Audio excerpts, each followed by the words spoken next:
I'd like to bring this meeting of Forward Pinellas together, please, to order. And without further ado, I would like, Tina, can you please call the roll?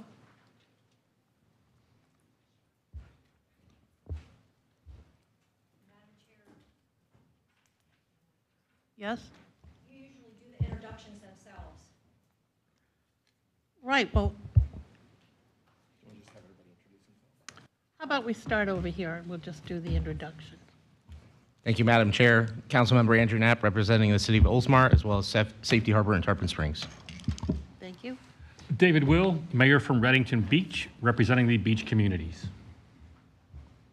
Gina Driscoll, St. Petersburg City Council, representing PSTA. Eric Gerard, Vice Mayor, City of Largo, representing City of Largo. Dave Eggers, Pinellas County Commission. Wade Blanton, Executive Director. Chris? Chris Burke, Vice Mayor, City of Seminole, representing the inland communities. Richie Floyd, City Council Member, St. Petersburg, District 8. Good afternoon. I'm Patty Reed from the council member for the City of Pinellas Park. Good afternoon. Brian Scott, Pinellas County Commission, District 2. Welcome, everybody, and my name is Janet Long, and I am the chair. So without further ado, Tina, I guess we can forego your giving the roll call since we already introduced ourselves. And at this time, if we can move into the Pinellas Planning Council. Do the invocation? Oh, sure. Patty, are you ready to do that? Yes, I ma'am. apologize. Let's do the invocation, please, and rise for the Pledge of Allegiance. If we can take a moment of silence for 9/11.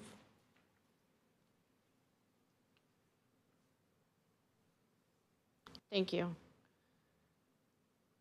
If we can give thanks to you for the selfless courage of those brave souls who ran into the burning buildings and who labored in the rubble, may their courage be to us a witness of what is possible when we are guided by love and dedication for our fellow human beings.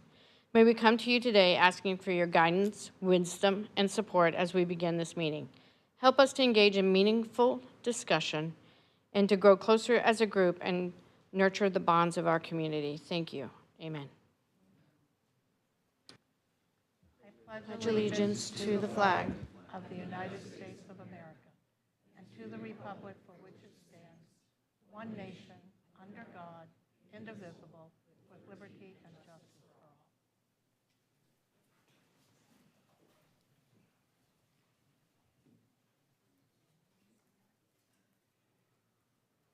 all. Okay, so at this time, we're going to move into the Pinellas Planning Council public hearings. Do we have any citizens to be heard? Yes, Madam Chair, we do. First up is David Ballard Geddes Jr. David, you'll have 3 minutes.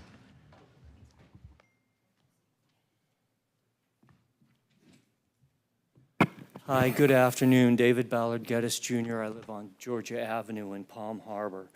Today's downtown redevelopment is based on deliberately blighted and rundown conditions. Allowing such blighted and rundown conditions to occur has given rise to such purposefully contrived development practices. It's called reverse engineering, used as its forward reasoning process.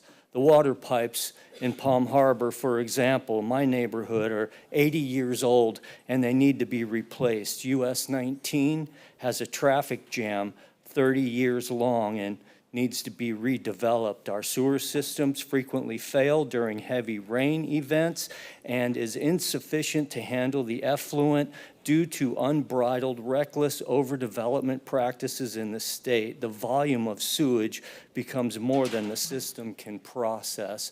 Our roadways are over congested and gridlocked as well. Our ecostructure is breaking down and can no longer stabilize our ecosystem. All of our watersheds are contaminated. Our aquifer itself is in a steady state of perfidy and disrepair. Our financial structure is imploding into a cloud of dust. I'm starting to question whether or not I should pay my property tax or pay my federal income tax or even sales tax for that fact, as the leadership has misappropriated its roundabout purpose, roundly so. For example, Florida Statute 381.0065 makes reference to a waterless incinerating toilet. We've talked about this before. Waterless incinerating toilets would save a lot of water from contamination. Deploy a pilot program on this now. House Bill 1645 calls to manufacture hydrogen-powered automobiles. In effect, reclaimed water could be used to power hydrogen-powered cars. The space shuttle uses hydrogen as its fuel. And if you're serious about electric cars, why aren't electric cars laminated with solar panels, like a solar-powered wrap of such, so the car can charge itself? Why should the civilian population take anything in and of this government seriously when the Declaration of Independence calls this a candid world? Thank you. Thank you, David. Tina, do we have anyone else that wants to speak? Yes, Madam Chair. Mayor Dan Saraki from Oldsmar is here. Good afternoon, Mayor. Welcome. How are you today? Good afternoon, Madam Chair. Good afternoon, esteemed board members. Andrew Knapp, my council member. I am here just to introduce myself and to say good afternoon, and I'm here to learn and listen, and I'm representing the PSTA this afternoon, Madam Chair. Wonderful. Welcome. Thank you very much. I'm looking forward to a great meeting. And maybe you can give us some feedback when we're done. Absolutely. Thank you very much. You're welcome. Anything else, Tina? No, Madam Chair. Thank you. All right, and now we're going to move into item number 4, the recognitions and announcements. And I'd like to introduce the new USF intern, Michael Ochikuwu. I don't know if I pronounced that right, but are you here, Michael? Pretty close. Come on up to the podium and say hello to everyone. Okichukwu. Okichukwu, yes.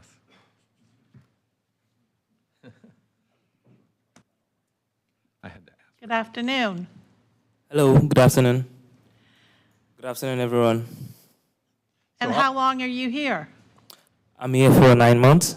I've been in the United States for 2 weeks. And where are you from? I'm from Lagos, Nigeria. Nigeria, you are a long way from home. I am.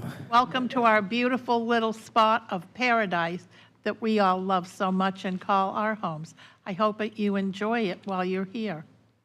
Absolutely, thank you. You're welcome. What brought you here today to this particular meeting? Oh, I came to listen to the meetings, the agendas. So Michael is our intern with the University of South Florida's Urban and Regional Planning Program. He's a first-year master's student. And we have a fellowship program with USF that's in its 5th year, Rodney. And it's been very successful. And a couple of these folks we've hired as full-time people. So Mike, welcome. And again, it was really good to meet you earlier today. Thank you for being here. Thanks, sir. Enjoy your stay here. And now we will move on to number 5, excuse me, our consent agenda. And next, do we have any board members who wish to pull any items from consent today? Anyone? No? No? Okay, we have a motion and a second. All those in favor of moving consent, please say yes. Yes. Okay, that motion passes, and now we will move on to the consent agenda and go to our public hearing items. Item 6A is the annual Roll Forward Transportation Improvement Program, fondly referred to as TIP, amendment, and this item will be covered by Ariane Martins with Forward Pinellas. Welcome, Ariane. Hello, everyone.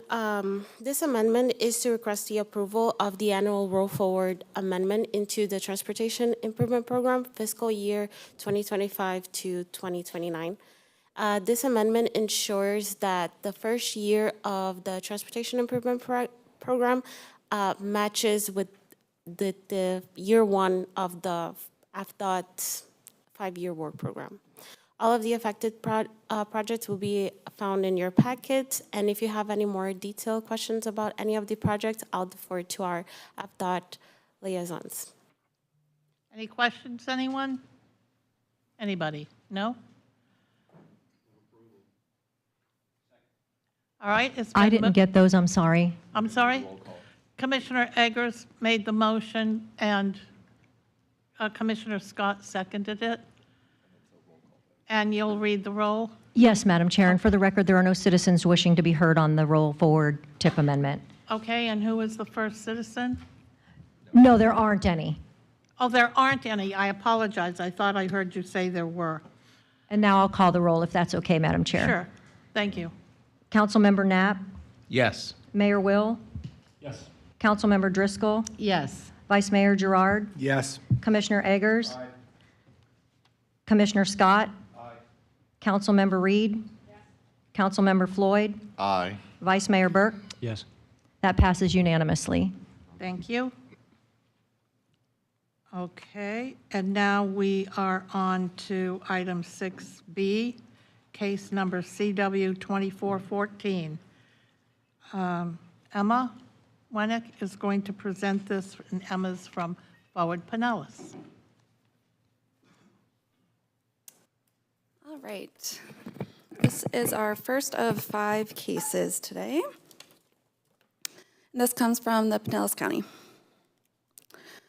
So the applicant is requesting an amendment to the countywide plan map from residential low medium to retail and services for a 0.15 acre parcel located at 2520 55th Avenue North in unincorporated Pinellas County. This proposed amendment will allow for the conversion of an existing single-family residence into an office space, which will support the applicant's adjacent business operations and align with commercial development in the surrounding area.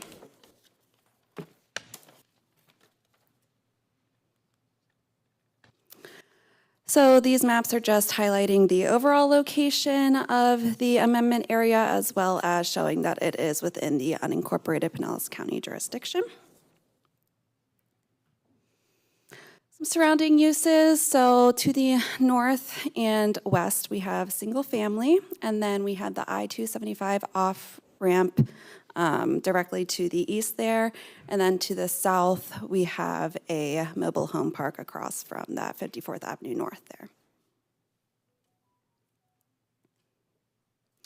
So this street view shows the current use of the property as that single-family residence, and the applicant does intend to basically just convert this into his office space for that immediately adjacent towing yard that you can see there, which is his business.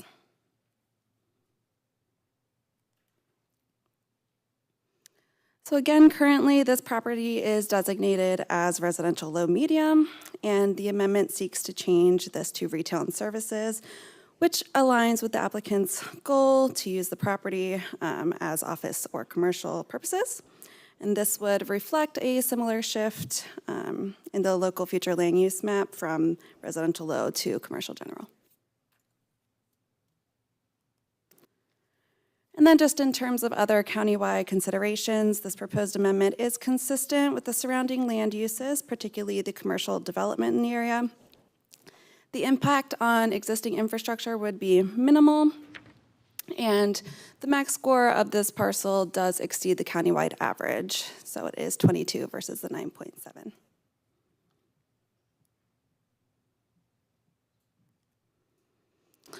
So overall, staff would recommend approval of this amendment from residential low medium to retail and services. The local planning agency has also recommended approval, and there was minimal public opposition during their review. And then this was approved unanimously upon the first reading. And that concludes this first one. Was there any questions on this case? Any questions, anyone? Concern, Commissioner Scott? Move No. approval. It's been moved and seconded. All those in favor? Do we need a roll call, Tina? No, Madam Chair, but I just want to say for the record, there are no proponents, opponents, or citizens wishing to be heard on this case. And I have Commissioner Scott as the motion, and I have Eggers as the second. Is that correct? Yes, yes. Thank you. All right, all those in favor, please signify. Roll call. Is it a roll call? Okay. Aye. Sorry about that. Aye. I was watching. Okay, So just to clarify, roll call votes are required for MPO actions involving the long-range transportation plan and the transportation improvement program, maybe one or two other things, but not on the land use side. Thank you. okay. All right, we're good. All right. Now we are on to 6B, number 3, KCW 2416, the City of Largo. Emma? Yes, this is our second case today. And this amendment involves changing the land use designation of a 1.12 acre property located at 2565 Haynes Bayshore Road. And this is going from residential low medium to retail and services. The property currently hosts a single-family residence, but the applicant is proposing to change this to accommodate the expansion of a Quality Boats of Clearwater, which would include boat sales, storage, and maintenance. So again, these maps are showing the overall location as well as the jurisdictional map showing that it is within Largo's jurisdiction. So to the north there, we do have a golf course and then residential to the east. South is a Duke Energy utility easement, and then Quality Boats of Clearwater, which would be the expanding business, is directly to the west there.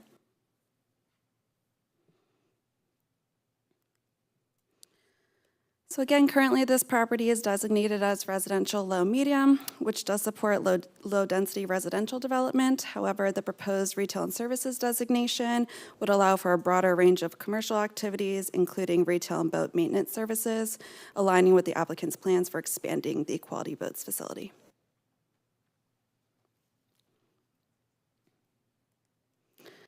There is a development agreement accompanying this amendment that includes a few key provisions. So this would restrict the use of the property to boat-related activities. There is also going to be a dedication of an easement for the planned Pinellas Trail expansion. Also, there are some landscaping requirements to increase buffering where adjacent to the residential areas to create kind of a better buffer between the commercial use and the nearby residences.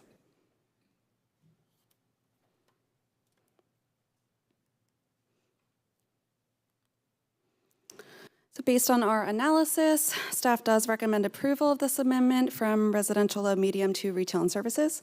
The proposed change does align with the countywide plan's goals of supporting commercial development in a location that is well suited for such use.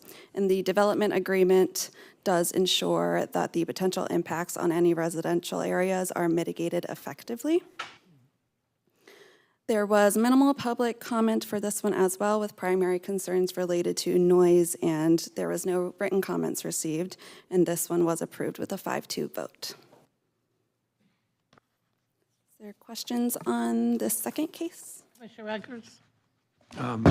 Yeah, so you have the activity center to the, it looks like, to the left of on the piece of paper. I'm assuming that's the west, but yes. Why is that not going to activity center? And I'm assuming activity center allows for retail as well. It seems like it's all by itself, so. Yeah, so I can defer to city staff. That would be a local decision, but I would, my guess would be ease of amendment, but I can defer to city staff.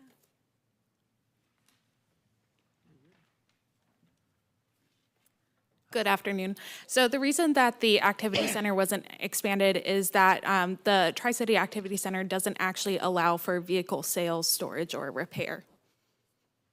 Really? picture that was there seemed to have a lot of that activity on there. So it looked, maybe it was just warehouse space and. That may have been there prior to the activity center being implemented. So you're saying this one will allow that activity? That's correct. The activity that I see on the property next door, which is all the boats, that's not there anymore? It is still there, and it is allowed to remain. Okay. Not cleared up, but that's okay. Thank you. Are you finished, Commissioner? Yeah, I'm done. Okay. Commissioner Scott? Thank you, Madam Chair.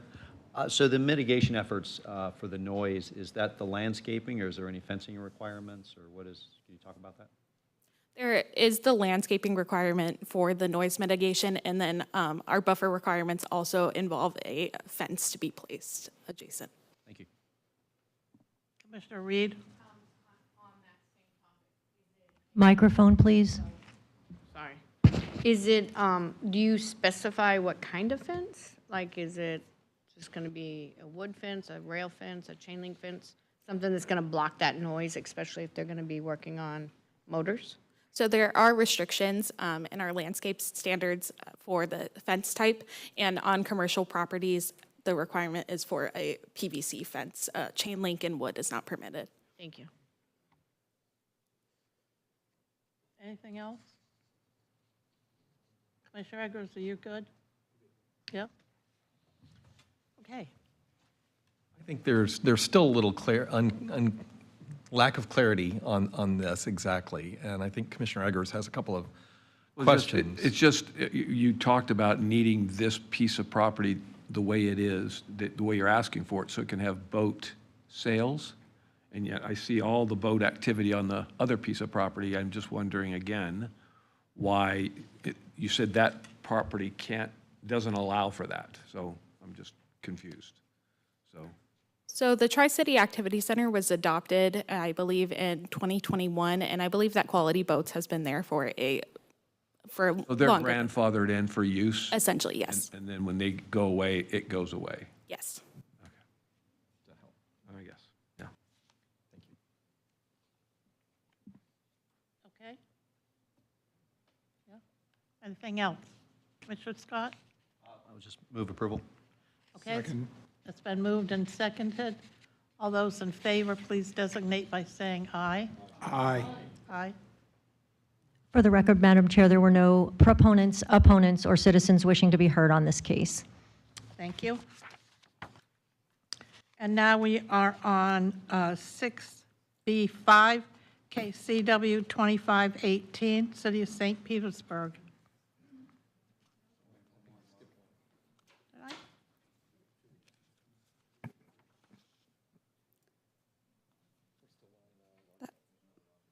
That was the right, yeah, perfect.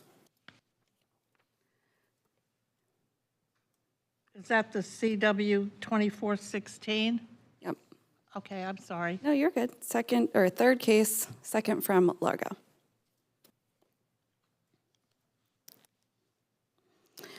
Okay, so this amendment is located at 3950 East Bay Drive. It is a 1.46 acre site. The property currently actually has a split land use designation on the countywide plan map, so it has office and retail and services. So the proposal basically seeks to unify this classification to streamline the land use and address existing inconsistencies.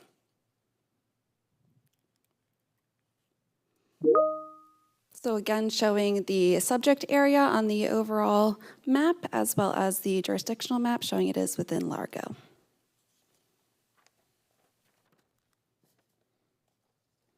Sort of an aerial view of the property here with a fire station directly to the north. We do have kind of a mix of residential and commercial to the west, commercial to the south, and then office to the west.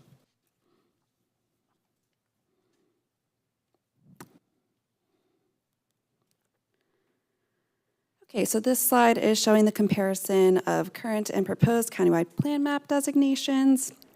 It shows the divided parcel with office and retail and services, and this proposed amendment will consolidate it into a single designation of retail and services. So overall, this change just aims to resolve inconsistencies and align with the property's existing retail function.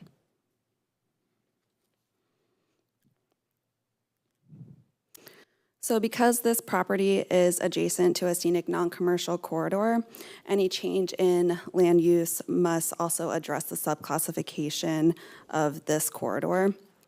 So it is currently half mixed use, with the northern portion being a residential subclassification.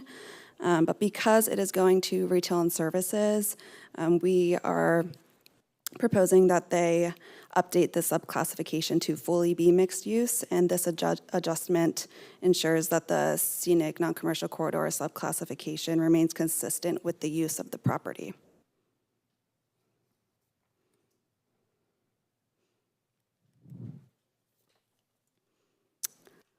So overall, based on our analysis, we recommend approval of the map amendment to retail and services, and then additionally, we advise updating the scenic non-commercial corridor subclassification from residential to mixed use. And this recommendation aims to correct current inconsistencies and enhance the property's integration into the surrounding commercial landscape. Is there any questions on this one? All right, we'll need a motion and a second to Move approval. Was that Commissioner Eggers and Councilmember Knapp? Actually, it was Gerard. Gerard, thank you. we And have for the any pub- record, Madam Chair, may I interrupt? There are no proponents, opponents, or citizens wishing to be heard on this case, so you can take your vote. Thank you. All those in favor, please designate by saying aye. Aye. Motion passes. All right, now we are on case CW 2417, City of Clearwater.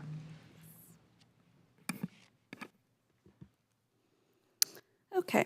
This property is currently used as a place of worship and is situated on a 2.28 acre parcel.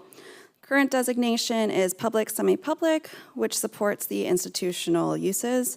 However, the proposed change is to retail and services to better align with the surrounding commercial areas and the proposed use being commercial development. Again, this map is showing the overall location of the site as well as the jurisdiction being entirely within Clearwater.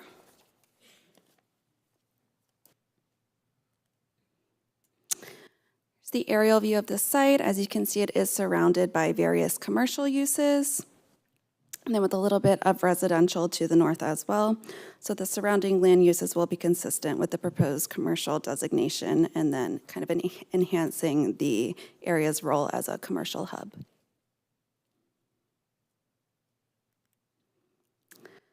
So again, the current countywide plan map designation for this property is public, semi-public, which is intended for institutional and utility uses. The proposed designation being retail and services, which supports the mix of businesses catering to community needs. And this shift will align the property with the surrounding commercial development.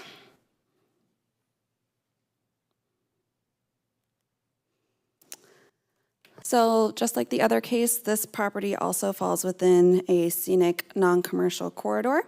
It is currently designated yellow partially to be residential. And during our review of this proposal, we decided that it would make the most sense to expand the mixed-use corridor again, meeting the proposed retail and services and commercial use that is proposed with this amendment.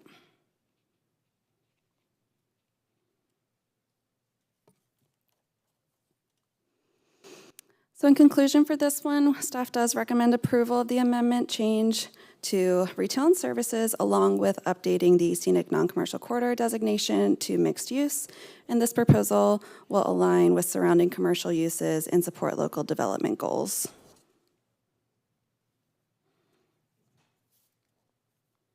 Any questions on this one? Commissioner Eggers? I just want to take exception with State Road 60 being designated a scenic, non-commercial corridor. So, I have no questions. Not scenic nor non-commercial. Yes? Just for the purposes of clarity, so this is just a plan map change, and there's no proposed redevelopment at this time? At this time, yes. Okay, thank you. Good? Okay. Anyone else? For the good of the order? Anyone? Okay. Do we have any citizens to be heard, or proponents or opponents? No, Madam Chair, not on this one. Okay, thank you. Move approval. Okay, it's been moved by Commissioner Scott, seconded by Commissioner Richie Floyd. All of those in favor, please. Oh, you did it? I'm so sorry.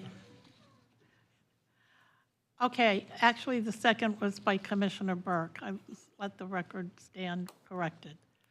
All those in favor, please designate by saying aye. Aye. Okay, the motion passes. Thank you so much, everyone. All right, and now we are on item number 7, the PSTA. No? Did I? Yes. Oh, the St. Pete one. Oh, my. Gina, I'm so sorry. Go ahead, Emma. Okay. So the City of St. Petersburg has submitted a request to amend this land use designation for a 5.09 acre property currently used for institutional purposes. And this proposed amendment seeks to change the designation from a public, semi-public to residential medium to facilitate the development of residential units. This map, again, is showing the overall location of the site, as well as a jurisdictional map showing that it is within City of St. Petersburg.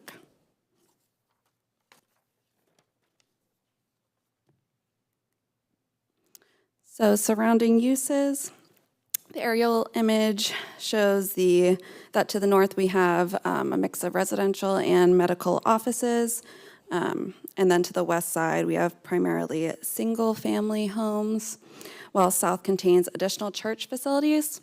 And then to the east is the Pinellas Trail, which serves as a buffer between the site and some adjacent commercial uses.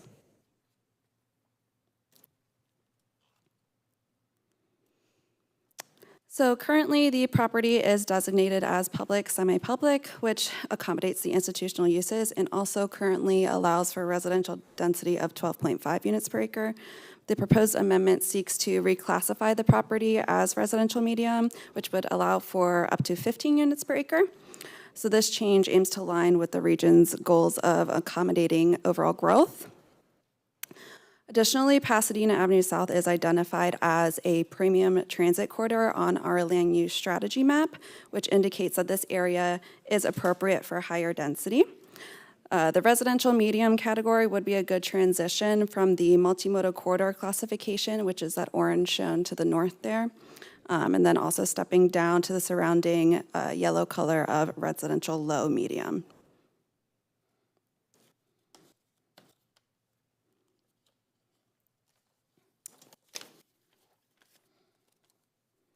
So initially, the city's Community Planning Preservation Commission voted unanimously to deny this amendment. The primary concerns resolved around preserving the single-family character of the neighborhood and maintaining the sense of place. However, the City Council did overturn this decision on an appeal, approving the amendment with a 5-2 vote. The key reasons being the overall housing need, so the growing demand in St. Pete, the transit proximity, so it is close to Sunrunner stations, overall supporting density. Also, there are some comparable areas, so Snell Isle, Coquina Key have some similar development styles. And then also the existing zoning, higher density uses are already permitted nearby. And there was notable public opposition citing concerns about density, parking, traffic, and some stormwater impacts as well.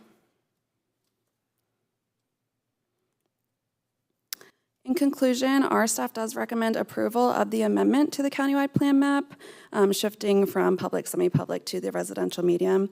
And so despite the initial denial and public opposition, the City Council's approval reflects a decision to support the residential growth, kind of in alignment with broader planning goals. And this amendment promises to enhance the neighborhood fabric while just addressing some regional housing needs as well. So I will conclude our presentation with that. I am, of course, available for questions, but I also am aware that there is some city representatives that wish to speak as well, so they can give a little bit more insight and answer additional questions as needed. Commissioner Scott? Thank you, Madam Chair. Thank you very much for that presentation.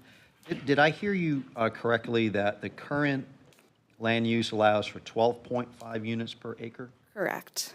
Okay. So on our review, the increase would be basically from 12.5 to 15. Okay. So something could already be built there at 12.5. This just increases the density to 15. Yes. Thank you. Any other questions, Commissioner Eggers? Yeah, just, and so that, and to the east, or to the west, excuse me, the yellow area, that's also at 12.5 units? The yellow area is at 10 currently, so that's residential low medium, which has a 10 allowable density at our level, yes. It has 10. The yellow. The yellow does. And the blue has 12.5.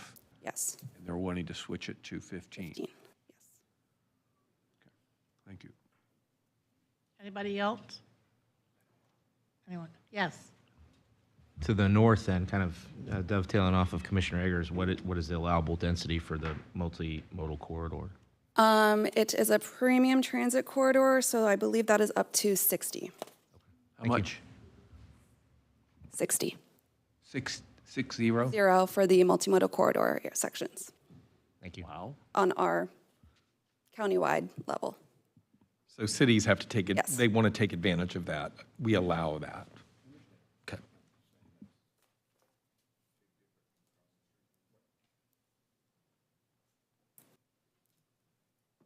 Yes, Commissioner. Just jump in and say that's why I was supportive of this, is because right across the street was so much higher that this like is a huge step down, and you know, a developer could come and ask for us to look at an even higher density in the future, and so this one seemed like a reasonable step for me. Gina? Thank you. I too supported moving forward with this, and so I was one of the 5. And if you take a look at, I think slide number 4, just to give you a small piece of my thought process as I considered my vote on this. Is it possible to? Let me bring the PowerPoint back up. Visuals are really helpful with this. Thank you. Yeah, if you could go to 4, that has the actual aerial shot. Perfect. And the uses. So if you look at this, it's got the residential to the west, but when you look at north, south, and east, it's not residential, so it kind of fits in with that. The access to the Pinellas Trail won't be hindered by anyone in the neighborhood or the new residents, the new families that will be able to call this neighborhood home. With it being at the edge of the neighborhood, I didn't feel that it had a negative impact, especially since we're not talking about a high-rise, we're talking about townhouses, very, very, very much as kind of a segue between the residential and the commercial and retail areas. And then having that access to the trail and the Sunrunner is really this is what transit-oriented development is about. This is why we've, created this path to increase density in areas that have that access to, multimodal transportation options. So this was not an easy decision. It was something that, took a great deal of work and studying to arrive at. But this is like this is the best image that I can show you that sort of lends to how I got to my support of the project. So wanted to throw in my 2 cents there. And as the representative for PSTA, I was happy to see some thoughtful development planned around the Sunrunner and giving more people those options to live close to those stations. Thank you for your vision and your thoughtfulness. It's much appreciated. Commissioner Eggers. Yeah, so what was the main, again, you mentioned briefly, but what was the main thrust behind the Community Planning and Preservation Commission's denial? What was there, did anybody have a sense of that? I think just so that you get an unbiased, Yeah. and that you're not asking for my thoughts, I think Well, I just maybe our want city somebody's staff. thoughts. I think our city staff would be Perfect. best to answer. Mayor Will?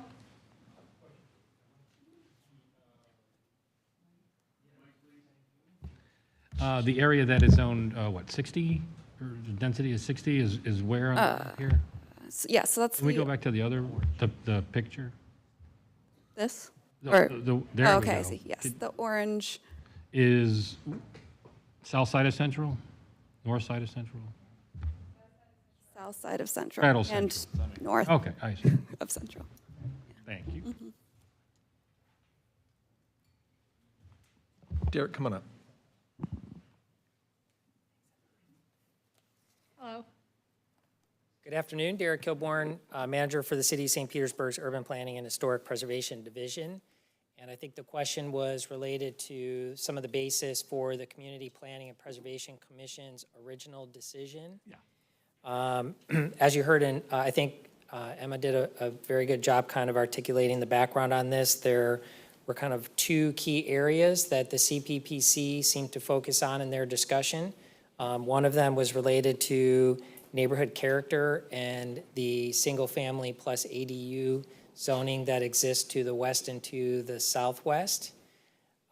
And also, there was some focus on the changing character of the roadway and the potential difference in level of service as you move west along First Avenue South. That is distinct and different from the very obvious commercial mixed use activity that's happening to the north and to the east. Thank you. Okay.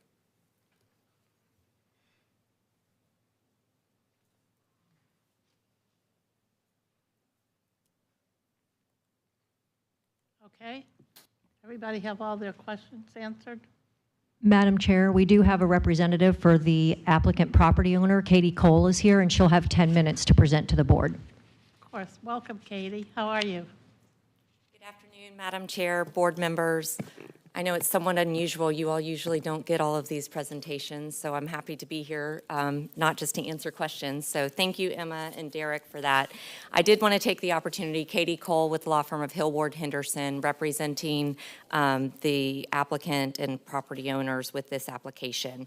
To Councilmember Driscoll's point, we just wanted to review a few things because I think it's important to know that when this application first was presented and the applicant met with staff of both Forward Pinellas and the City of St. Petersburg, it was apparent that a development along the Sunrunner and BRT that continued west was going to be an important piece of the Sunrunner and BRT puzzle with transit in the county. It also was apparent that the south side of First Avenue South is clearly a single-family residential home, absent this property and the 10 acres to the south of it. And I think this is something that, to Commissioner Eggers' point, the CPPC, in our opinion, was not very considerate of this aspect of the property. When you look at the Pasadena neighborhood, and we had many neighbors, we've met with the neighbors, we attended a neighborhood meeting, they are very concerned about the character of the greater neighborhood. This is, and you can see this barely in red here, outlined the entirety of the church property. There's an existing preschool here and vacant land here, and the balance of the property is here. The balance of the property is remaining public, semi-public, and will remain the buffer between First Avenue South, this moderate, medium-density residential development, and the balance of the single-family home neighborhood. I know it's unusual because for your job here at Forward Pinellas, you're looking at the countywide rules and the countywide considerations, But I think it is important to note that despite the 12.5 units per acre, under the county-wide rules, residential development is permitted on this parcel. Under the city regulations, residential development would only be permitted as an accessory to the church use.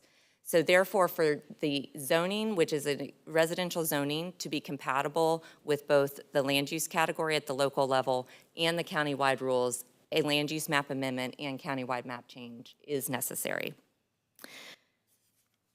This is not located in the coastal high hazard area, which is extremely unusual, candidly, for the city of St. Petersburg in areas where there is a desire to have residents. It's a very desirable area and neighborhood as you go down First Avenue to go to the beaches.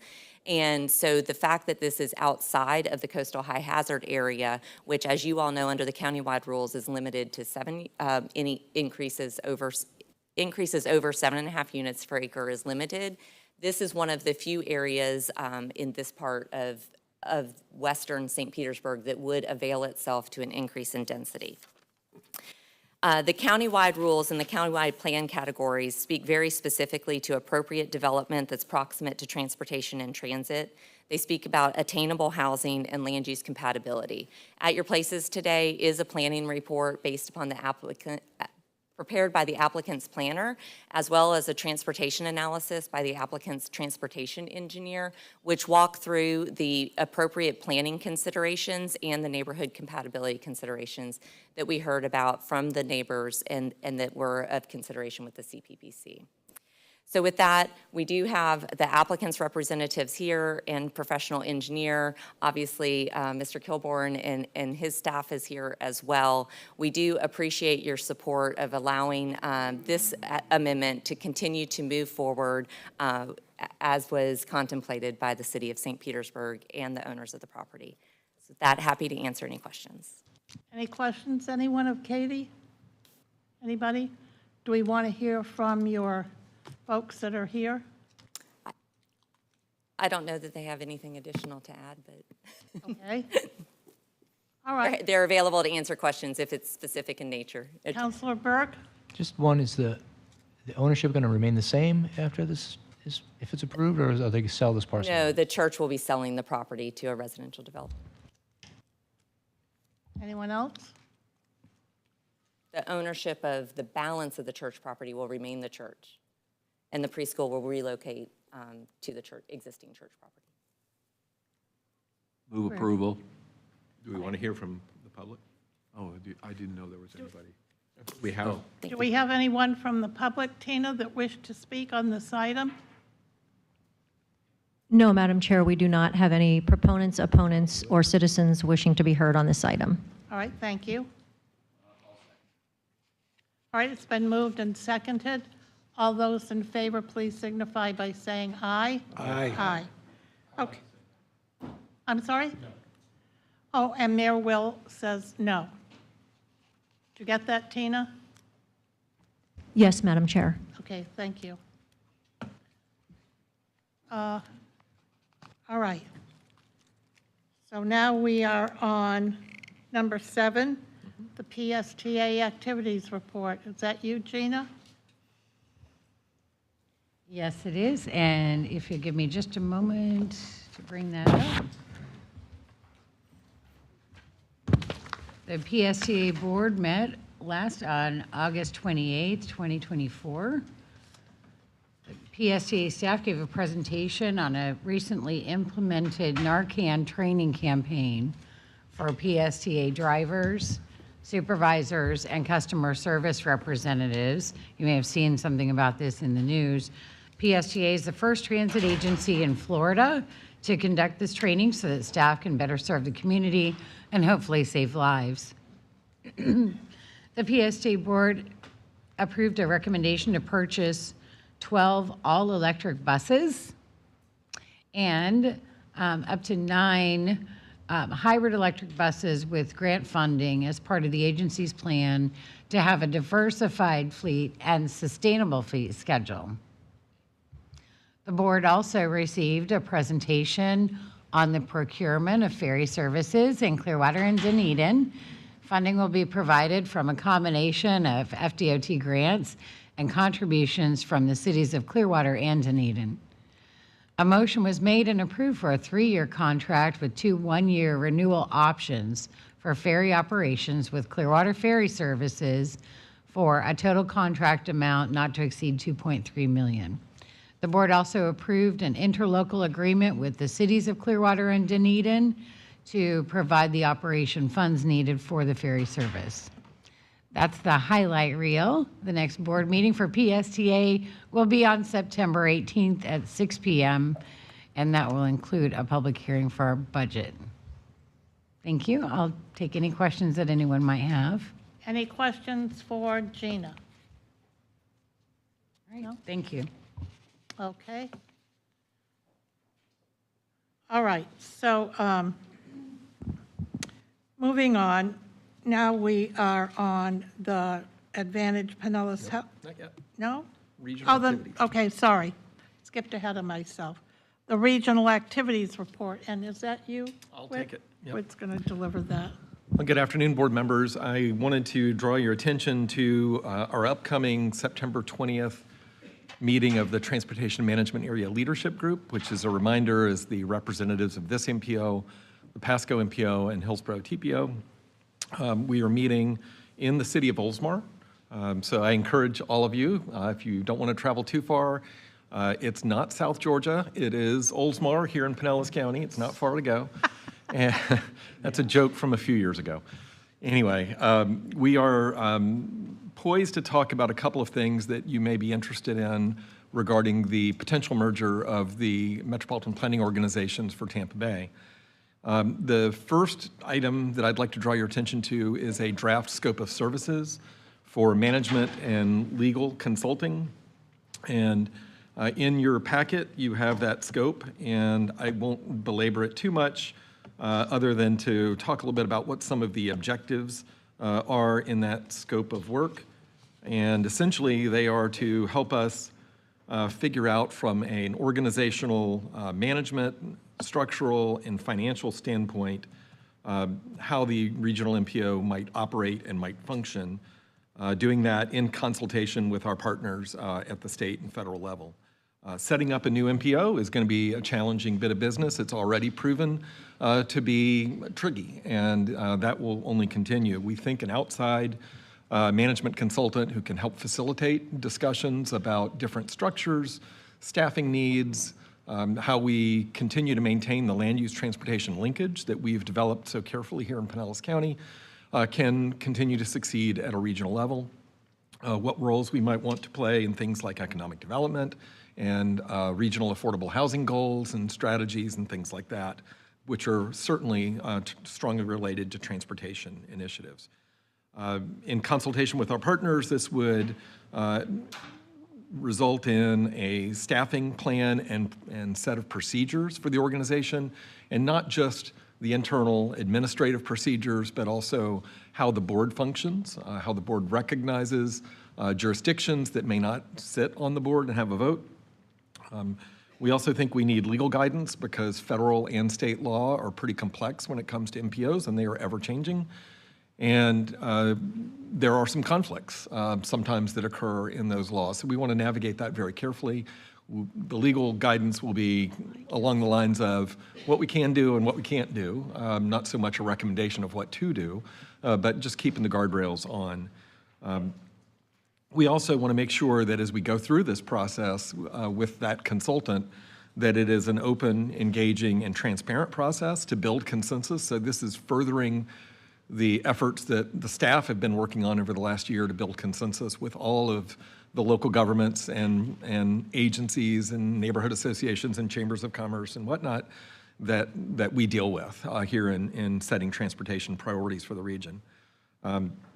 We expect to reach an agreement in principle on if and how to merge the MPOs by March of '26 as a result of this consulting engagement. The Florida Department of Transportation has offered up the funding for this project. I believe it comes from federal funds. The consultant would be procured by the Hillsborough County TPO, and we've agreed to that. They will manage the project because as a former consultant, I'm a firm believer you need one project manager, but it will be a project management team where our staff and the Pasco MPO staff will be at the table for all those project management meetings and will be engaged in that effort. So I think this is a real spirit of partnership, and I wanted to see if the board had any questions or comments about that scope of services. We're just presenting it to the TMA on the 20th for information. They will act on it at the December meeting, and then we'll procure the consultant shortly after that December meeting. Any questions about that aspect? All good? Okay. Thank you. The second item for discussion on the 20th. Oh, one moment. Oh, yeah, sure. I don't believe, I could be wrong. Did you tell us the date of that meeting in Oldsmar? It's the 20th, and it begins at 9:30. Of September? Of September at Oldsmar City Hall. Okay, thank you. Thank you, Commissioner Knapp, for hosting us. And we wanted to have it in a city, a small city, because my next topic is the other, probably the bigger discussion at that meeting is going to be the role of smaller cities. And in an MPO environment, you are recognized as having to have an MPO if you are over 50,000 population. Federal law is a little squirrely about how you designate an MPO, so you have to have 75% of the urbanized area population represented by local governments voting in favor of the MPO boundaries, MPO designation. So that means largely it would require the counties to support that. In addition, the largest city in the urbanized area has to approve it, and that would be the city of Tampa. Now, there is some debate about how federal law might apply if you're merging 3 MPOs, because we have the largest city in Pinellas County and the largest city in Pasco County, and there's at least some interpretation out there that they may also be required to approve it. Our intent when we get through with the management and legal advice and consulting and we have a recommendation is to take it to all local governments of 50,000 population or more for approval, and we would certainly welcome input from any other local governments and support from those local governments as well. Ultimately, Ford Pinellas as an MPO will need to approve it, so that does represent the voice of the smaller cities as well. I have a question. Sure. Where is the big, have you presented this to the Big C? We have presented it to the Suncoast League of Cities. I believe we've talked to the Big C, and we will continue to work with those jurisdictions as well. I would think that would be important. Absolutely. You are welcome to present to the Big C anytime. Absolutely. Thank you very much. We will be there for sure. I just got on the agenda on Saturday, as you know, Mayor, for the Suncoast League of Cities, and I think they were very appreciative that we gave them an input opportunity before we started making decisions. So the same would be true for the Big C. The discussion about smaller cities gets a little tricky because state law caps an MPO size at 25 members. There are exceptions in the state of Florida, at least one that I'm aware of in Broward County. The federal government makes no such stipulation, so it's a state statute. And again, that's where we have to navigate all that. There is general consensus so far that the regional MPO, if we get that far, would have 23 seats of elected officials and 2 seats representing the Aviation Authority, the Tampa International Airport essentially, and the Port of Tampa Bay. And those would be staff rather than elected officials because they think regionally, everybody's kind of good with that. There's still some discussion around their governing boards. I won't get into that too much today. So for the remaining 23 seats, if you base it on population, I believe it would fall to 11 seats for Hillsborough County, 8 seats for Pinellas County, and 4 seats for Pasco County. The Hillsborough MPO has a special meeting every time before the TMA leadership group meets to provide direction to their representatives. And I think the good news for us is they did not want to provide direction to us about how we handle our cities over here. So they only have 2 other cities beyond Tampa, and that's Plant City and Temple Terrace. Mayor Ross sits on the TMA leadership group he's the mayor of Temple Terrace. He was not at the Suncoast League of Cities meeting, but he has been there before with me. And he's very passionate about this subject. And he just, I think, wants to ensure that Temple Terrace and similar cities of 20,000 or so have a voice. They have an avenue, not necessarily that they're going to have a seat.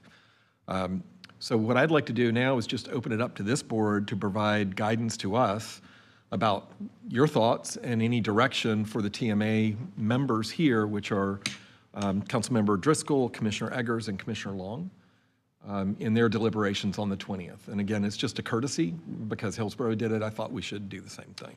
So before we do that, Whit, I would like to ask if this is out of the, if this is out of order, for us to designate you as our representative on the TMA as the official spokesperson?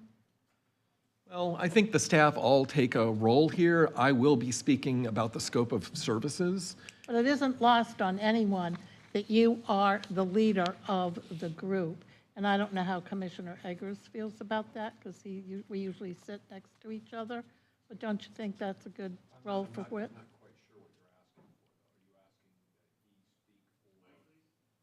Pinellas, our MPO here. He does speak for the MPO staff, and then we have our voice heard. I mean, I'm not, again, I think that's fine. He does it anyway. I'm not shy. Yeah. Yeah, but it's nice to know that he has the support of the whole board. I appreciate that. I think we've got a very collegial relationship, and so we're going to tag team a couple of options. So I'll cover the scope of services, and then my counterpart, Johnny Wong, will introduce the small cities discussion. But it's going to be an open forum for the board, and I've invited the Suncoast League of Cities and all of you to come to Oldsmar. So the more, the merrier, and you're more than welcome to weigh in. I think it'd be open for public comment. But right now, I just want to make sure that we have an opportunity for any direction that you would like to give our representatives. Commissioner Driscoll, you were recognized. Oh, thank you. Since I also serve on that, I just wanted to weigh in and say that I think Whit has done a fantastic job leading on this. And it actually gives me a lot of confidence having him out there speaking. Me too. Since we're all in agreement on this, it's great to have someone who has such a strong voice and vast knowledge of what we're working on here. And he's so well respected, that doesn't hurt either. Anyone else over here want to weigh in? No? Everybody's good? I can convey the Suncoast League of Cities points if you would like.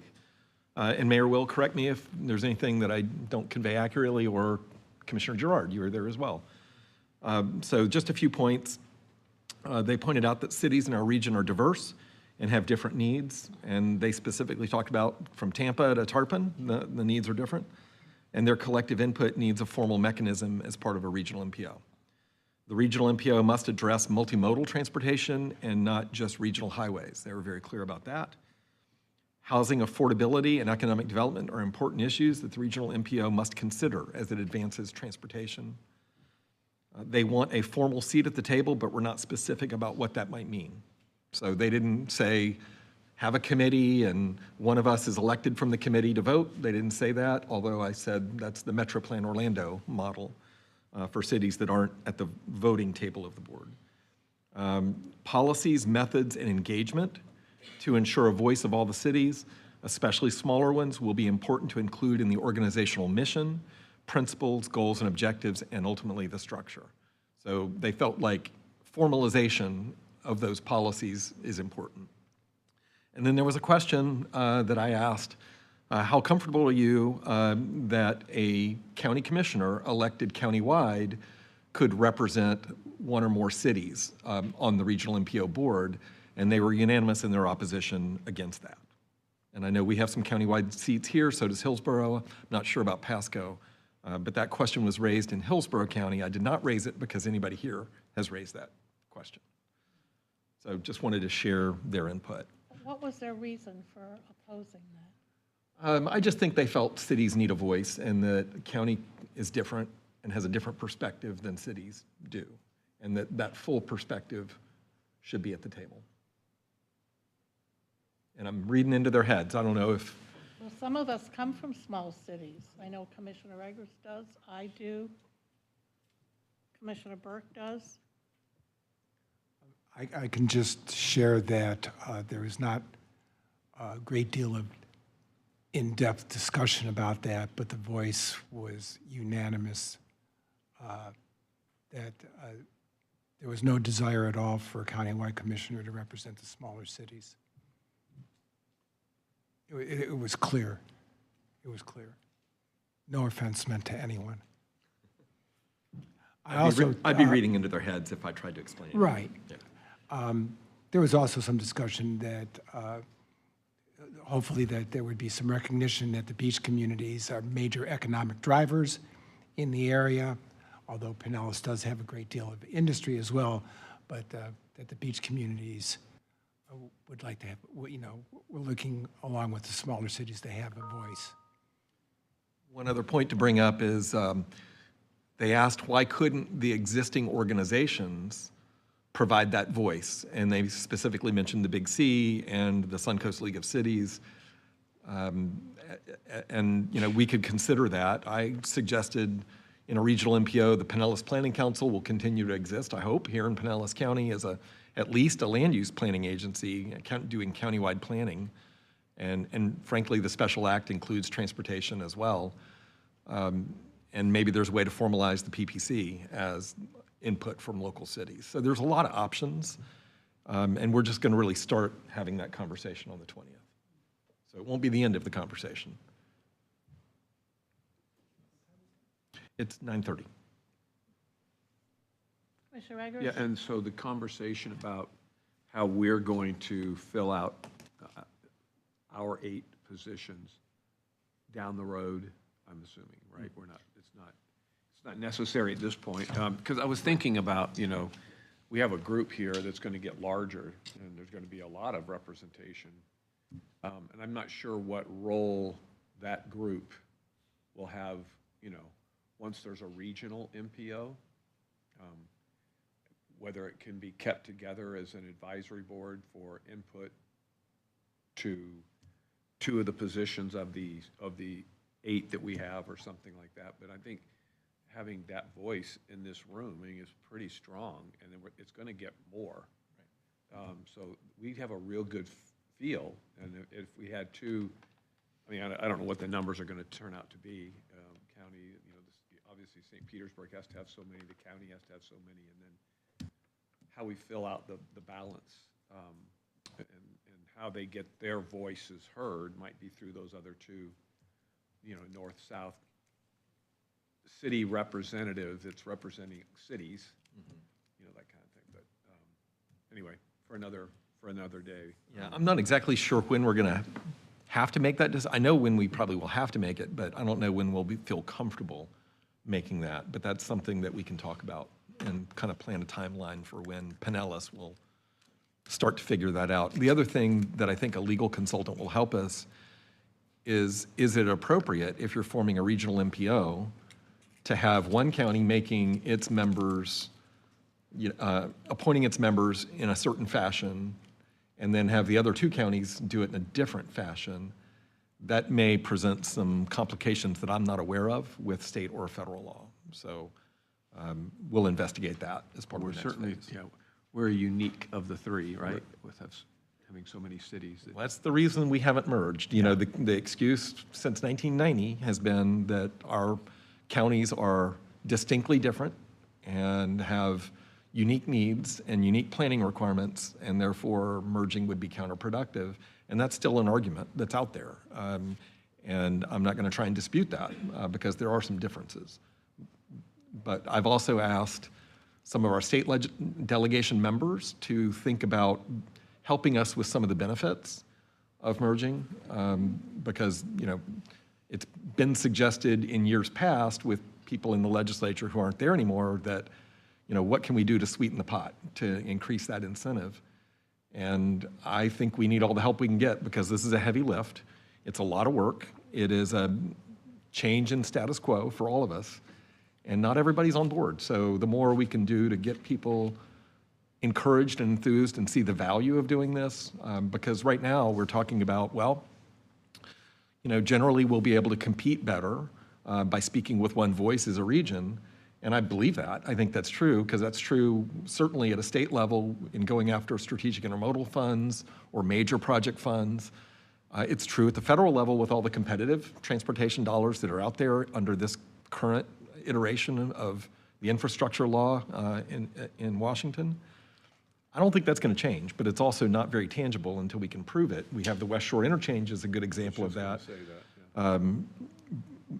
But not everybody was as enthusiastic about the West Shore Interchange as we were. So, you know. Well, interestingly enough, it was Hillsborough that wasn't as interested in that At the time, exchange right. at the time. So, yeah, I mean, I think that you're touching on the reasons why. I remember going to a conference of commercial realtors in successive years, and USF was at, you know, they brought their economic development department and the such. And I said this before, and their comments have always been that if this region ever could get past its politicians and become one in terms of thinking process, it could be a really powerful region in this country for attracting federal dollars, if you will, but for attracting companies, for attracting anything, so that you don't have to get mixed up in all of this different border stuff on major regional things. And why it's so incredibly important that, like on Tampa Bay Water, which is a great model, how successful it is as we work together. The idea of getting more money for our area, how we distribute, that's a whole different thing, of course, but I mean, it is critically important. I just think there's so many ways to improve the area, but we have to make sure that we have all of our voices heard, and that's the key piece. And so, to your point, if we can figure that one out so that folks are around this these tables and the additional ones that are going to join us are comfortable, I mean, I think it's a slam dunk, because then we're really the group that's going to be addressing how do you consider the input of smaller cities. And we figure it out, they can't argue it because they don't have any for the most part. They have 2 or 3, you know. So, I mean, I'm confident that we can have a really good conversation here and do what's best for our residents at the same time for the region. So, anyway. I'd like to echo all of what Commissioner Eggers just said. And another great example of that kind of collaboration is the resiliency and sustainability effort that's been going on for the past 5 years with the Regional Planning Council, and how that encompasses not just the members of the Pinellas County Regional Planning Council, but our entire region, way down past Sarasota and all the way up to past Hernando County. I mean, that's huge. So that kind of thinking can happen when you have the right people at the right table thinking about the future. So little bit by little bit, I'm hopeful that we're going to get there. Can I ask, the apportionment of seats on the board is 11 for Hillsborough, 8 for Pinellas, and 4 for Pasco? I believe that's correct. I don't think that's 100% set in stone, but I think that's what we've talked And then about. two for the airport and the ports. That comes to 24? It should be 25. If my math's off, my 11, apologies. 8, 4, and 23 and 5. Okay, yeah, so 23, I was trying to get, there are 23 seats outside of the Port Authority and the. I was a journalism major, so. Well, so is I, Correct which me is on why that. I can't ask. So. I have staff for that. But my next question was, and I think you already answered, that's not cast in stone yet. I don't Cast- believe so. that's- Well, nothing is cast in stone until we formally submit our, But it's generally population. it's got to be population-driven. Yeah, That's right. by law. So- Right, right. By the way, I don't know how you cast in stone anyway. So, thank you. I was much more comfortable Microphone, please, Commissioner Eggers. when the 2 counties had more seats than Hillsborough alone. So not one county can dictate. And with Pasco growing like they are, at least being able to keep pace with Hillsborough, so that we maintain that, no one county can. I think that was really important, and that we going forward that we maintain that thought process, which I think by the numbers it will work out. So. All right, I won't belabor that anymore, but thank you very much for your feedback and thoughts on that. And if anything else comes to mind before the 20th, you know how to reach me. You know what, there's one thing we haven't heard about in a while, and that's the water taxi. We will have an update for you on that soon. We are nearing completion of the first phase of the regional market assessment. So do we know if the ferry's coming back, Gina? It's coming back for another year, and it'll be year-round, is my understanding, and then there'll be an opportunity to procure another agreement.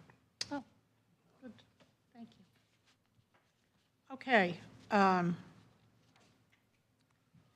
now we're on item 7E, Advantage Pinellas Housing Action Plan. 7C, 7? this is the long-range transportation plan. Just shorten the meeting by about 30 minutes. I think Commissioner Long just wants to get out of here early, that's all. I'm with you. All right, well, good afternoon, board members. I am here to present to you the final draft of the cost feasible plan. I'm also very happy to say that the list of projects in your packet is still correct. It was changing on a day-to-day basis, but it hasn't changed in about a week and a half. So that's a good thing.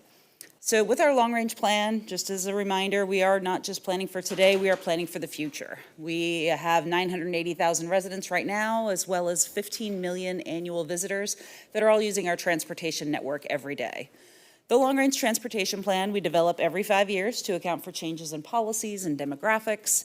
And if a project is not included in the long-range transportation plan, it is not eligible for federal funding. So this is our opportunity to really update that list of projects that we have going forward and reevaluate our funding strategies to make sure that they align with the direction that we want to go as a county. This has been a process that's been ongoing since last spring and even before, but we are moving towards our adoption date at which will be your October meeting. That'll be the last time you'll hear from me on this long-range plan, hopefully for quite some time. When we plan for the future, we also develop our projections of population and employment estimates. So we are planning for an increase of just under 10% of our population between now and 2050, adding just over 100,000 more people. And also we're planning to add nearly 12% more workers, about another 77,000 between now and 2050. When we started putting together the list of projects, we didn't just come up with them in a vacuum. We have been doing a lot of public outreach.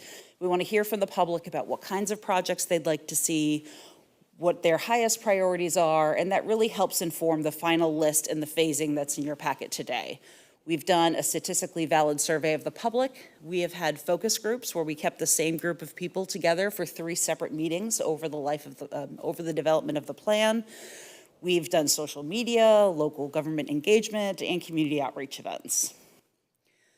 When we talk about our outreach with the public, we haven't just been hosting meetings in our offices and expecting people to come to us. We've been going to them. Up here is a list of just some of the events that we've been attending countywide over the course of the last 12 months. We've also been presenting to civic groups. Just yesterday, I was talking to a realtor group in Pinellas Park. We also had our statistically valid survey and our focus group, so we've been doing a lot of work to try to reach the public. In addition to that, we've had an outreach website that we've been updating regularly. We are now in our 3rd and final phase where people come to our website, they offer feedback, and then they earn points or tickets basically towards a raffle where they can win a $100 gift card.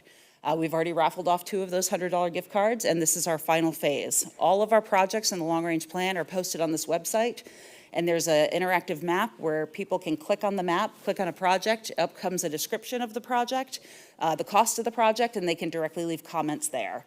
So when you all took action to open the public comment period at your June meeting or July meeting, this is what we've been working on. So this is the public's last opportunity to weigh in, and it's been pretty active thus far. So all the different outreach that we've been hearing, the results have really been the same. This image up here is our very, very, high-tech ball game where we give the public 4 bouncy balls, and they have 6 canisters in front of them with different modes of transportation, and we ask them how they would like their dollar invested in transportation. And the surprising thing is the results that we've heard from just the ball game mirror very closely to what we've heard from the statistically valid survey. So we're pretty confident that we're reaching a diverse group of people based on the results that we're getting. Safety, by and large, is the highest priority. People want to be able to get around their neighborhoods safely, whether they're driving, walking, or biking. Everyone wants the traffic signals timed. No one wants to wait at a red light, so we're not really surprised to hear that. Transit service. People do want to see improved transit service throughout Pinellas County, but also to regional destinations. They want the roads maintained, filling the potholes, and there's a very overall strong understanding that we can't keep widening our roadways. People understand that the roads, if we keep widening them, they're going to start to take out businesses, parking lots, residential areas. So they know that the way that we invest in transportation can't be the way that it's always been done and the way that other communities do it. We are very constrained here in Pinellas County. Based on all of that feedback, we've gone and we've put together some key themes for the long-range transportation plan. And these themes have really helped us guide the identification of the projects that are included in your packet.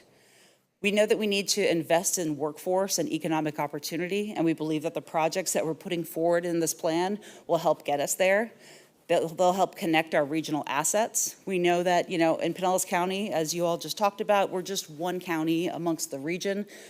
Our residents don't really care what region or what county they're in. They just want to be able to get from point A to point B as expeditiously as possible. We want to foster a safe transportation system. We want to strengthen our communities and also use technology to reach our goals. The technology is a big part of that because, again, understanding that we can't keep widening our roads, we need to utilize technology to help move traffic and to help make them safer. So once we kind of looked at all of this and we identified a list of projects that we really felt met those needs and also aligned with what the public wanted, we had to start attaching money and funding sources to them. And this is where it got a little interesting, and this is why it kept changing. So there are a few different funding sources that are available to us when we develop the long-range transportation plan. The largest pot of money is called the Strategic Intermodal System funds. These funds are limited to facilities that are designated as SIS, or Strategic Intermodal System. They're the ones that are highlighted on that crooked map up on your screen, with the exception of the little red elbow piece that goes down US 19 to Gandy that has since come off now that the Gateway Expressway is open. But this is a pot of funding that is controlled by the state of Florida, and those funds can only be spent on these corridors, and it is a very large pot of money. So these funds, when you get the fully balanced table at your next meeting, you'll see that they're going towards projects on US 19, on the I-275 corridor, and some parts of Gandy. But those funds cannot be used anywhere else. There are other state roadways funds that can be used on non-SIS state roads, and that's all the roads that are highlighted on the map in front of you today. They can also be used for local or parallel corridors that might relieve a state road. For example, East Lake Road could be eligible. However, these roads do require a 50% state or local match to the state funds. So these funds can't just go towards a local or a county project without someone bringing some money to the table. And since we have very few state capacity projects in Pinellas County and local funds are limited, our ability to draw in some of these dollars is a bit limited here in Pinellas County. Local funds, obviously, funds that are controlled by each of your local governments, they're highly flexible. Your local government funds can be spent on any mode of transportation. You can use them to match state and federal funds. But I'm sure you all are aware that your funds are probably being used to maintain your own transportation systems, and your ability to use those to even bring in additional dollars might be a bit limited. So then comes the federal funds, and these are highly flexible. They do often require a local match, but these funds are very flexible. They're based on the MPO priorities, and they can be used on a variety of different projects. These are the funds that are really our ability to use on projects that we believe will help us meet those key themes of Advantage Pinellas and also meet our local needs. So the way that we're proposing to utilize those funds with the next long-range transportation plan are as follows here. We are looking to provide funding to our local governments annually, have a set aside.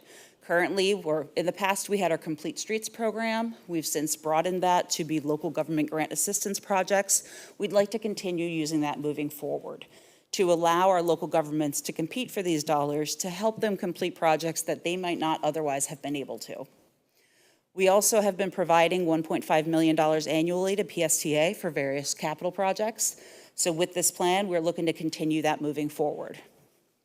And then the last piece is something that we as an MPO have not done before, and that is augmenting FDOT resurfacing projects. R is basically a resurfacing project. And FDOT has been a great partner in the past when they've been coming through to resurface a road. They meet with the local government and say, since we're going to be out there, is there anything that you'd like us to do while we're there to help improve safety or what have you for that corridor? Given inflation and the increase in construction costs, FDOT has been struggling a little bit to provide anything extra. So what we'd like to do is set aside some funds to be able to help the locals get those little extra things. Maybe it's additional lighting, wider sidewalks, maybe it's additional bike lanes. So this would have a pot of funding set aside specifically to do that. When it comes to transit projects in the long-range plan between now and 2050, the cost is estimated to be about $500 million for transit. There is no new revenue. This is all based on existing revenue sources that PSDA has available to them today. The existing system will be cost feasible. For future projects, should additional funding become available, we've identified here on the map, these are our future investment corridors, where if future funding becomes available, those funds would be directed into improving service and connections along these corridors. This also includes connections to Brightline, to the airports, and to a variety of different multimodal centers throughout Pinellas County. And it also includes the CSX corridor. For active transportation, we do have 10 trail projects and 2 overpasses included in the long-range transportation plan. The costs are just under $85 million for these projects using our flexible federal funds. We were also able to set aside a little bit of extra money between now and 2050 for other active transportation projects that come up. Every now and then something comes up. We have a safety challenge at an intersection and this board may decide, hey, we really need to elevate something being done here. This will provide us with a pot of money that we can turn to and say, okay, we have some set aside, we can help get this project funded and completed. The roadway projects in the long-range transportation plan total $1.3 billion. And I apologize, that second bullet there is not correct. This does include the SIS projects.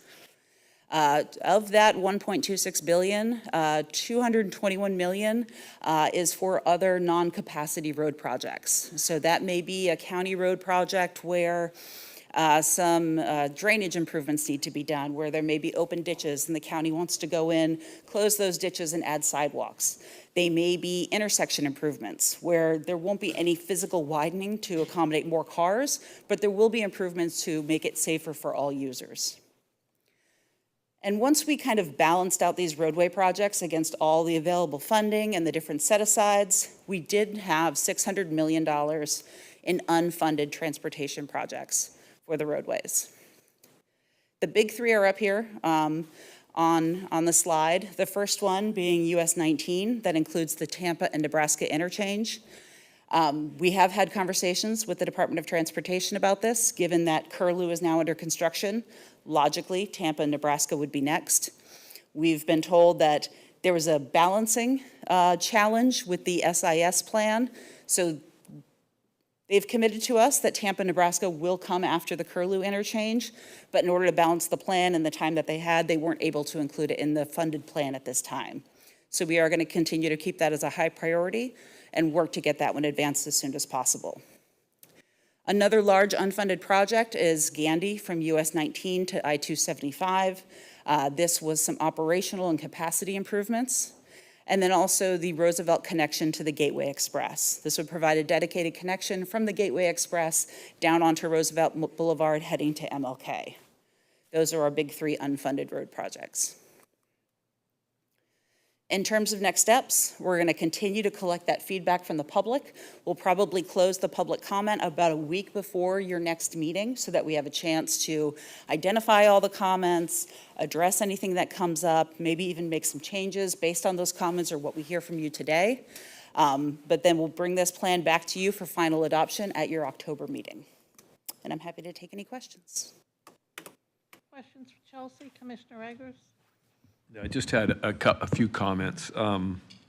First of all, you said that the road maintenance was filling in potholes, and I hope it's more than that. But, It is more than that. I like the description of filling in potholes. Residents seem to like more than that. We certainly hear enough from them. It struck me that, especially like on the road like East Lake Road, that, and I know we are doing this, we're exploring a lot of intersection improvements and technology improvements instead of road widening, because I mean, I've been traveling there more and more, just paying more and more attention to that area. And if we could figure out how to be more efficient, bring in maybe some more lanes at certain critical times, you shorten that time frame and keep the main road moving a lot better. It just makes so much sense to me. We have challenges on that particular corridor at Keystone and figuring out how to get folks that are coming up 19 and swinging over. I mean, I don't know if we can build a lane long enough. We've got 2 lanes now that are like a half a football field long or a football field long, and we need 2 or 3 football fields in length to queue. But so again, intersections, technology. I certainly wanted to give a shout out to FDOT. I've said this many times about the partnership that we've all built, whether it's at MPO, whether it's Pinellas County, but they've been incredible partners. And the fact that he said that trust us, we'll get Tampa Road in there, I can with Dave Gwynn at the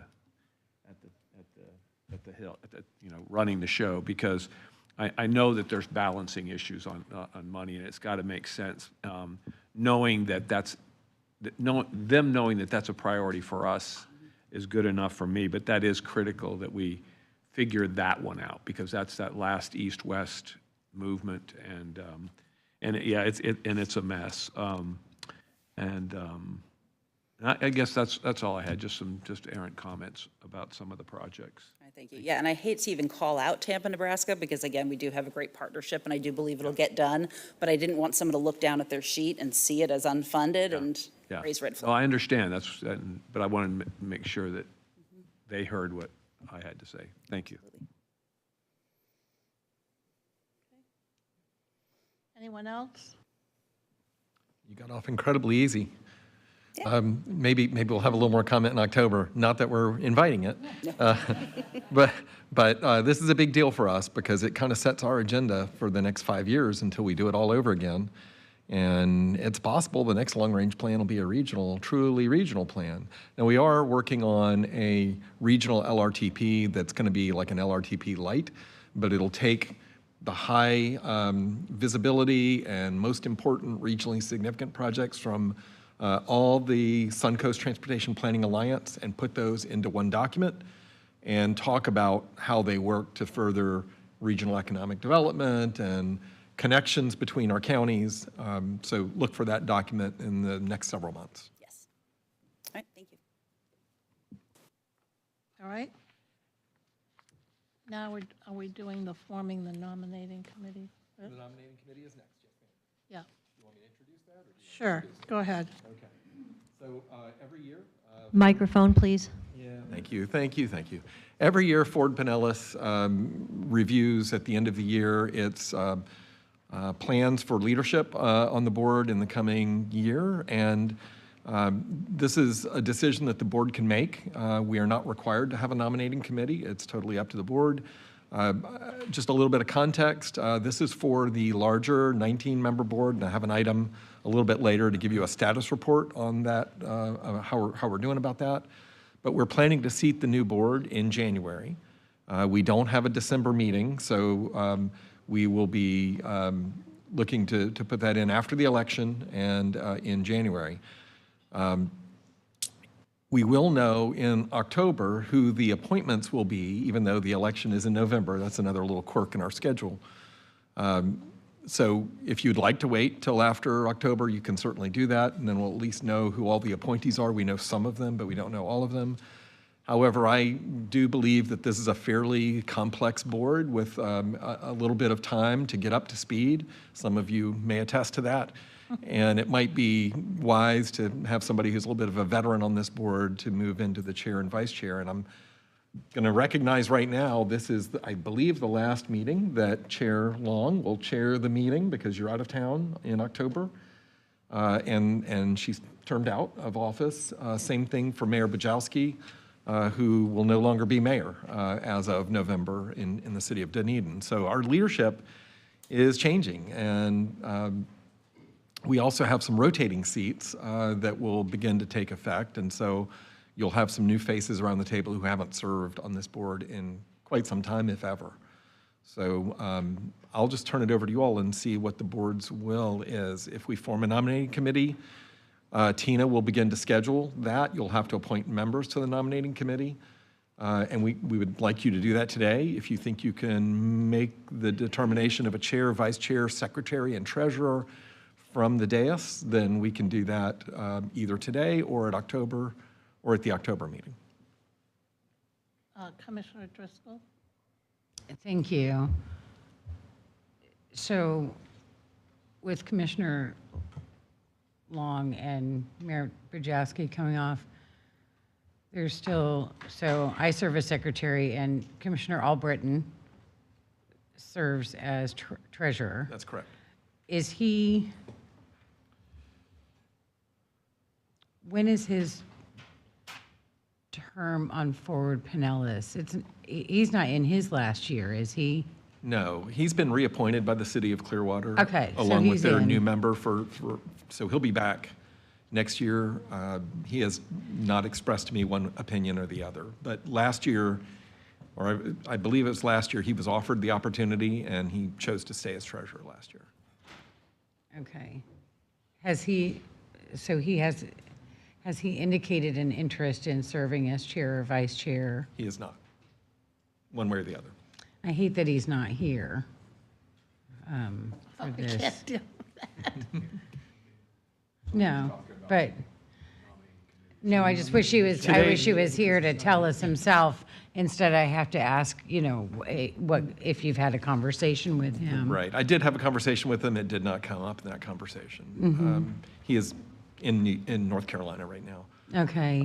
So today really all we have to do is whether we have a nominating committee or not. And if you're okay and don't think we need a nominating committee, then that's the easy decision. If you think you need a nominating committee and would like to have one, this is probably the time maybe to do it because we have so many new faces, but it's the board's discretion. And I know there's so many unknowns because the election is in November and we're having to make this decision based on what we know. But how about we ask those of us sitting here, and I'm not terming out with, I am choosing not to run for office again because we don't have term limits on the county commission. Gotcha. But, You had to. oh, you can't help yourself.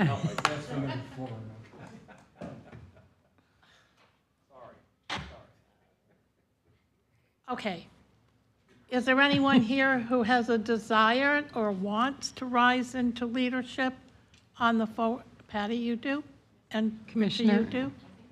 And Gina? No, I'd like to, if I could speak, I'm sorry? or So far, did we you ask to have speak? Commissioner Reed. I wanted to speak. I'm not raising my hand for this. I wanted to speak. So, No, well, so far, we have Commissioner Reed, Commissioner Floyd, and Commissioner Driscoll. thank you. Well, I just wanted to say that I'm very happy to be serving as secretary right now, and I would be delighted to take a different role as chair or vice chair. I'm currently serving as the chair of PSTA's board, but that is coming to a close, and I will not be serving in that particular role, although I'll still be on the board. I've also indicated an interest and requested to be appointed to one of our St. Petersburg seats, effective, once that rolls over, and I guess it's in October, we have to decide because we're adding seats for this board. And so I will continue to serve on Forward Pinellas, but I'm anticipating that I'll be serving as a representative of St. Petersburg only and not PSTA. Part of the reason I'm doing that is to allow another non-St. Pete person to serve on this board and represent PSTA. So Okay. I just wanted to let you know where I'm at with that. But seeing that I am going to be moving on from closing out my chairmanship of PSTA, I would be delighted to serve as chair or vice chair of Forward Pinellas.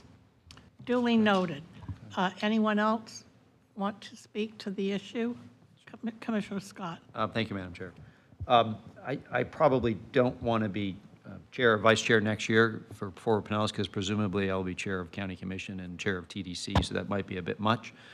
But Yeah, for sure, I can tell you it would be too much. Yeah, but I would be, if I'd be happy to serve in another officer position if that's needed or whatever. But And then Patty, did you want to speak?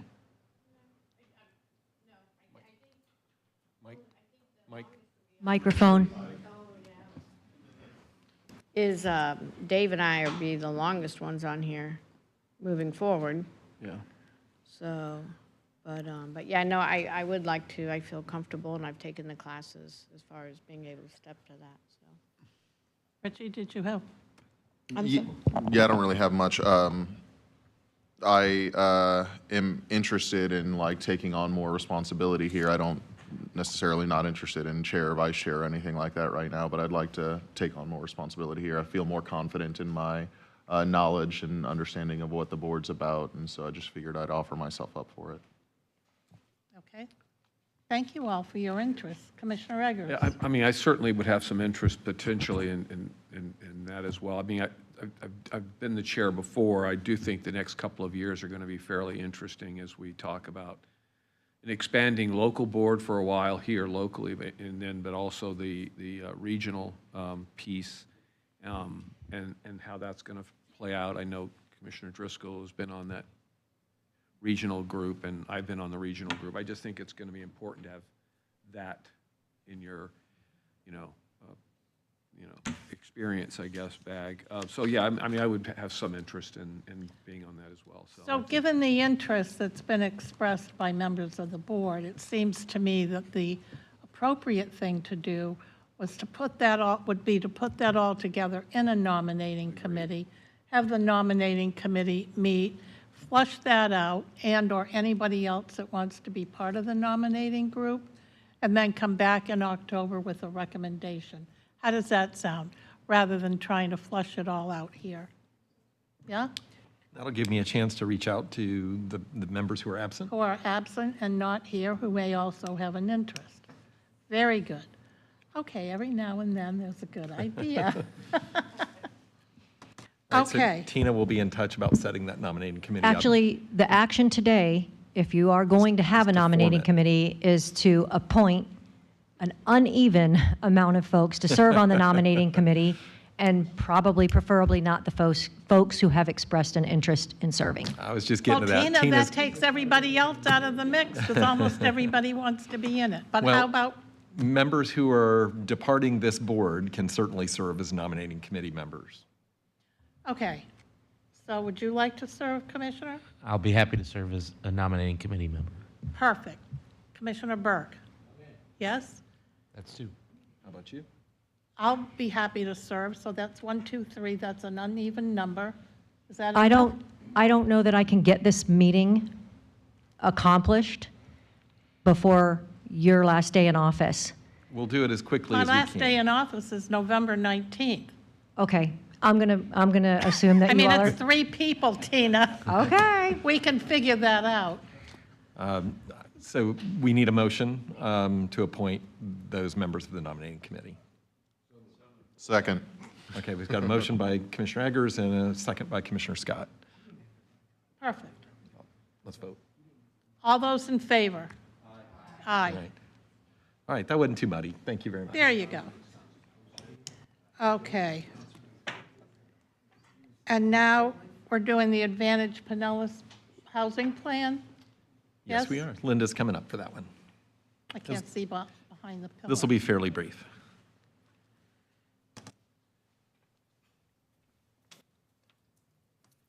Thank you. So this is your regular briefing on the progress that we're making toward implementing the Advantage Pinellas Housing Action Plan. Of course, this is our ongoing plan to develop a unified countywide approach to increasing housing affordability. And 9 partner communities and agencies have signed on to the Advantage Pinellas Housing Compact, agreeing to take a leadership role in this effort. Through these briefings, you've been hearing about a number of implementation projects that we've worked on this year. Today, I'm going to give you an update on the biggest one we're working on, which is the Housing Regulatory Toolkit. Its purpose is to create a package of model regulatory standards for affordable housing, which is designed for any community to be able to customize and use. In November, we're going to present to you the draft toolkit itself, and we will give you a full tour by our consultant, the Pritchett Steinbeck Group. But today is just an interim report on what we've done so far and our roadmap for this project. So why do we need a regulatory toolkit? Well, we all know that we're in a housing crisis and that we need to develop new approaches to address it. But not all of our local governments have the resources to do that. Some smaller communities don't have planning staff, and many of those that do are stretched pretty thin. So it's a lot easier for a community to take model regulations and customize them than it is to research and write them from scratch. Using a countywide model has an added benefit of helping make regulations more consistent across jurisdictions, which makes it easier for developers to come in and build affordable housing. And it allows us to share best practices that are already being used in a lot of your communities, as well as others that we see nationwide. Of course, we're not doing this in a vacuum. We've been working closely with your local government staffs to help make sure we're offering things that you actually need. To start with, our consultant conducted an analysis of every local comprehensive plan and land development code in the county to see what's already been adopted. We've held a series of workshops where we've invited staff from every community to come give input on what they want to see in the toolkit. And we've been taking a deeper dive with our tactical team, which is made up of staff from those compact partner communities. And we didn't stop at local governments. The consultant also interviewed developers and nonprofits to hear where the barriers are to getting affordable housing done. We have advisors from several county and countywide agencies, economic development, public works, development review services, and our own transportation planners from Forward Pinellas. And then there are other agencies and stakeholders that we work with on an ongoing basis. So all of that will inform what goes into the toolkit. A very quick preview of the contents. We are providing model code language for things like density bonuses, parking reductions. We'll have guidance on expedited permitting, fee reductions. We'll cover different types of housing, like accessory dwelling units and missing middle. And we'll talk about coordination between housing and transit, which is a major focus of the Housing Action Plan. In terms of timeline, in the next 2 months, we'll be continuing to collect input from local governments and stakeholders. And then in November, as I mentioned, we will present the draft toolkit to this board for your consideration for approval. If it does meet with your approval, then our focus at that point will shift to offering technical assistance to local governments to actually use the toolkit. And we'd like to prioritize giving that assistance to our compact partner communities first.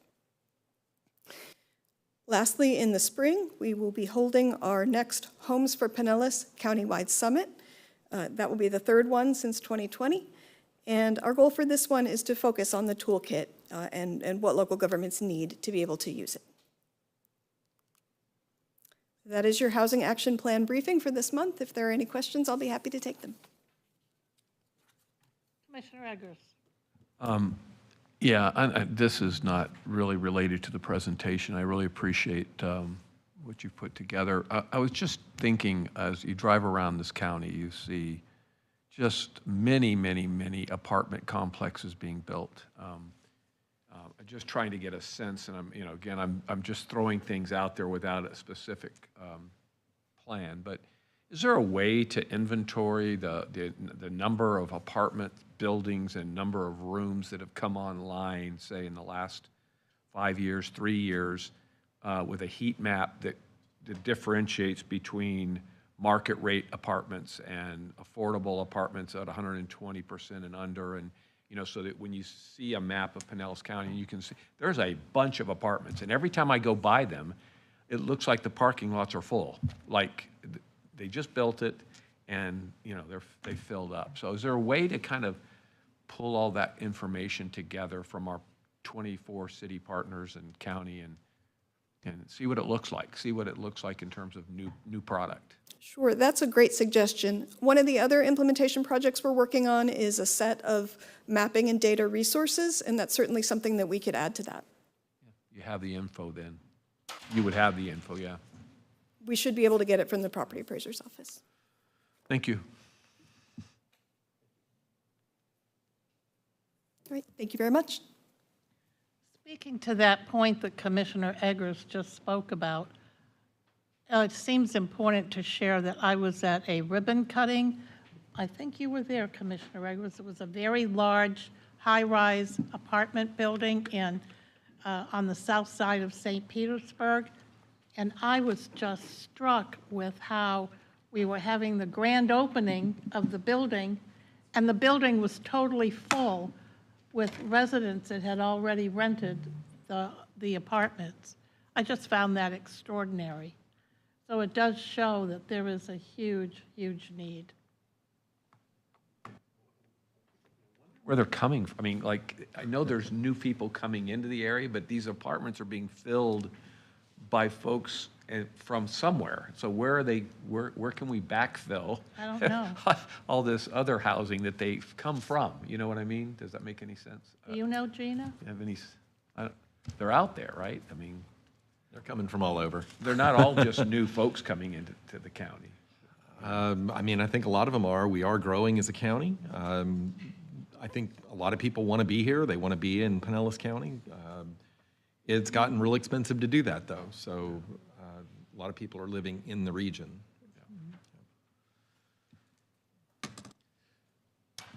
Okay. You ready for me to move on to the next item? Yes, please. Okay. All right. I wanted to just cover a few items under the Spotlight update. So first, under the Spotlight, some good news first. Just talk about the outreach that we're doing for the US 19 North Corridor. You may know that we've been having an ongoing discussion with the Palm Harbor community and City of Tarpon Springs and the Florida Department of Transportation about what US 19 looks like north of the Tampa, Nebraska interchange. And the department's been very helpful in presenting some options and alternatives that we've talked to the Tarpon Springs Board of Commissioners about.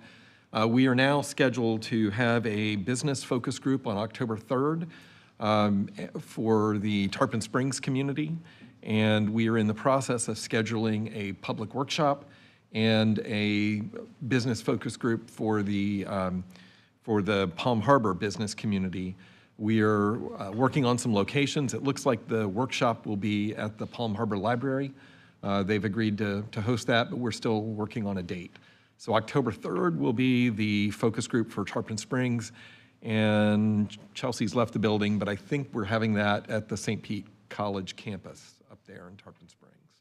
And that is to get input from the business community and general public in all these meetings about how we should scope the US 19 corridor study that we're planning to prioritize and work with the department to advance to work through some of those prototypical issues about the frontage roads, the main line, how many lanes we need, where the ramp's located, and how we can ensure visibility and accessibility to the businesses that are along 19. And it's been pointed out very clearly to me more than once in both communities that US 19 is their main street. And you know, we have a funny way of calling like 580 a main street and US 19 a main street, but down in Sarasota, I-75 is their main street. So it just means different things to different people, but the population and the business is really focused on 19, and they're very sensitive about a loss of access and visibility. So we are working that issue, and there's going to be a lot of outreach. When the corridor study begins, which will probably be a couple of years from now, there'll be even more. As Chelsea noted, these are in the Strategic Intermodal System Cost Feasible Plan, but they're in the pretty far out years, so nothing's happening imminently, but we want to get in on the ground level so that we can scope that appropriately. Are there any questions about that? We'll send you all a notice about the October 3rd date and time and location if you want to be there.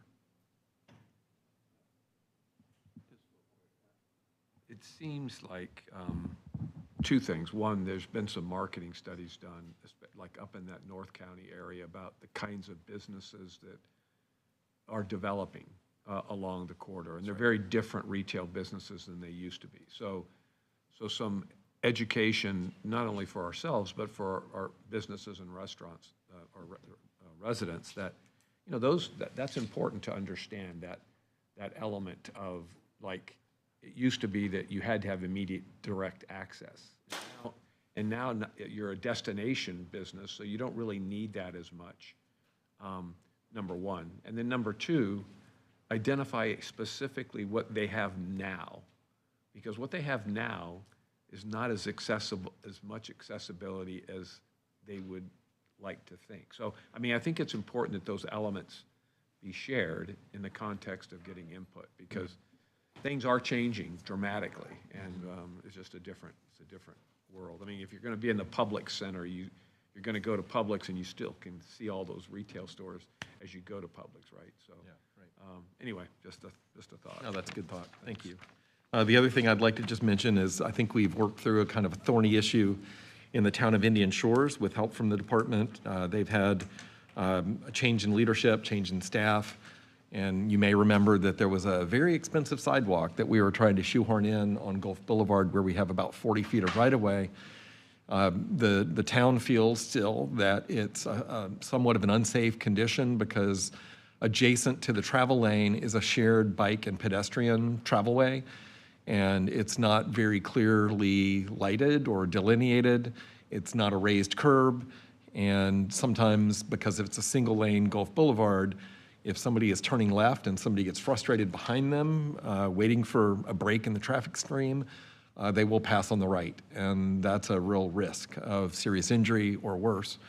The town council has agreed to work with DOT to advance the southern section for a sidewalk, which is basically from, if you're familiar with the town, there's a miniature golf facility just north of where the Park Boulevard Bridge comes over. So to the south, there's ample right-of-way to put in a sidewalk. To the north, there's not. So we're going to start and work on that southern segment, and then maybe sometime in the future, come back and take another look at the northern segment. But that was going to look like about a $30 or $40 million sidewalk for about a mile, and that's a lot of money to allocate to one project. The town is aware, and we've made them aware, that there are a lot of businesses and structures that have encroached into the state right-of-way. So it's not going to be without pain. And so, you know, they're in the right-of-way. They've been allowed to operate in the right-of-way. So we're going to have those conversations at some point in the future. We'll keep you posted as that project moves from design into when we have a construction schedule. We are also underway with the Gateway Master Plan commute options work. And so on September 25th, we'll be meeting with the businesses in the Gateway area, the employers and stakeholders there, to talk about their transportation needs and what we can do to work with employers to provide some commute options. And again, FDOT is our partner in that study as well. You want me to continue with the director's report, Madam Chair? Sure. All right. Get back to my agenda here. So the next item is the lane repurposing report, and I wouldn't normally bring something like this to you because it's inside baseball for staff, technical folks to work with, but this has affected one of our transportation projects that we've prioritized, and it will affect others across the state. So as a result of the bill that passed the legislature and was signed into law, the transportation bill last year, there are some new requirements for lane repurposing projects statewide. And these apply to all local governments, whether it's a state road or not, in terms of notice to the public and additional public outreach and additional technical analysis that needs to happen. Most of these we were already doing, but it's now formalized. I will say that the analysis is another level. that we got into for sure for Drew Street and some of those thorny projects, but not everyone went to that level of micro simulation and analysis. But the kicker is really on the lane repurposing for transit projects, where the department issued a new rule that, or a new policy that establishes a ridership threshold for those projects. And the ridership threshold is 3,000 trips per day or rides per day as a base, and 6,000 on the day of opening. We're nowhere near that on even the Sunrunner. Sunrunner operates at about 3,000 a day. The rail system in Orlando comes nowhere close to 6,000 a day. So it's a very high bar, and I'm not sure we'll ever meet it. And I'm not sure anybody outside of Miami will ever meet it, frankly. And I won't say much more about that other than these are the kinds of issues that can be frustrating because we had a project prioritized and under construction, and we're still going to have the express bus operating in there, but not all the elements of what we prioritized will be there. And that was after we were asked to take a special vote on that project. So we jumped through all the hoops, we did it all right, but then the rules changed while we were under construction. So I hope that doesn't continue. And that's all I'll say about that.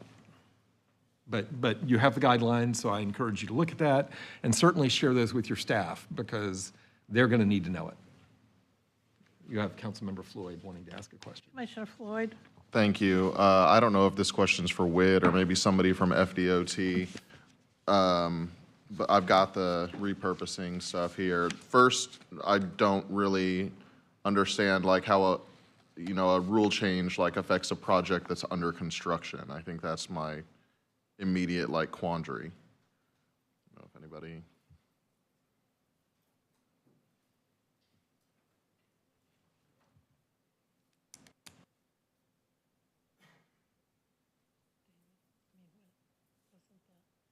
Thank you. And while you're coming up, I'll say I recognize that this might not have come straight from you, but I am frustrated, so I'm gonna, express that. Sure, no, I understand. But it's not personal or anything, yeah. No, I understand. So, and just to give you a little bit of context, so earlier we were moving forward with, I assume you're talking about 34th. Mm-hmm. We're moving forward with that. The rule policy that was in place at the time, the approach it took was more of a can we do it and still serve all the other modes. Primarily, it would be passenger vehicles in a acceptable level of service.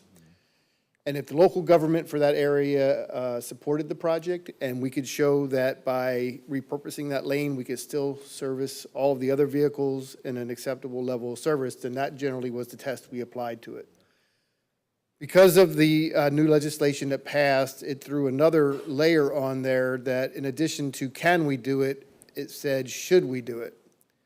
And the should they used as, the way they determined should is it moving enough people in this other mode, which would be transit in this, to justify taking away a lane that some of the folks who came up with the bill said were paid for by gas tax dollars. And so they went through to find what the level of service or ridership levels would be that they felt would justify turning that lane into a lane that would be just for buses and turning vehicles. And they came up with the numbers that came up, 3,000 passengers per day and 6,000 as a future projection given the enhanced service. So I was kind of disappointed it wasn't moving forward, but the policy changed.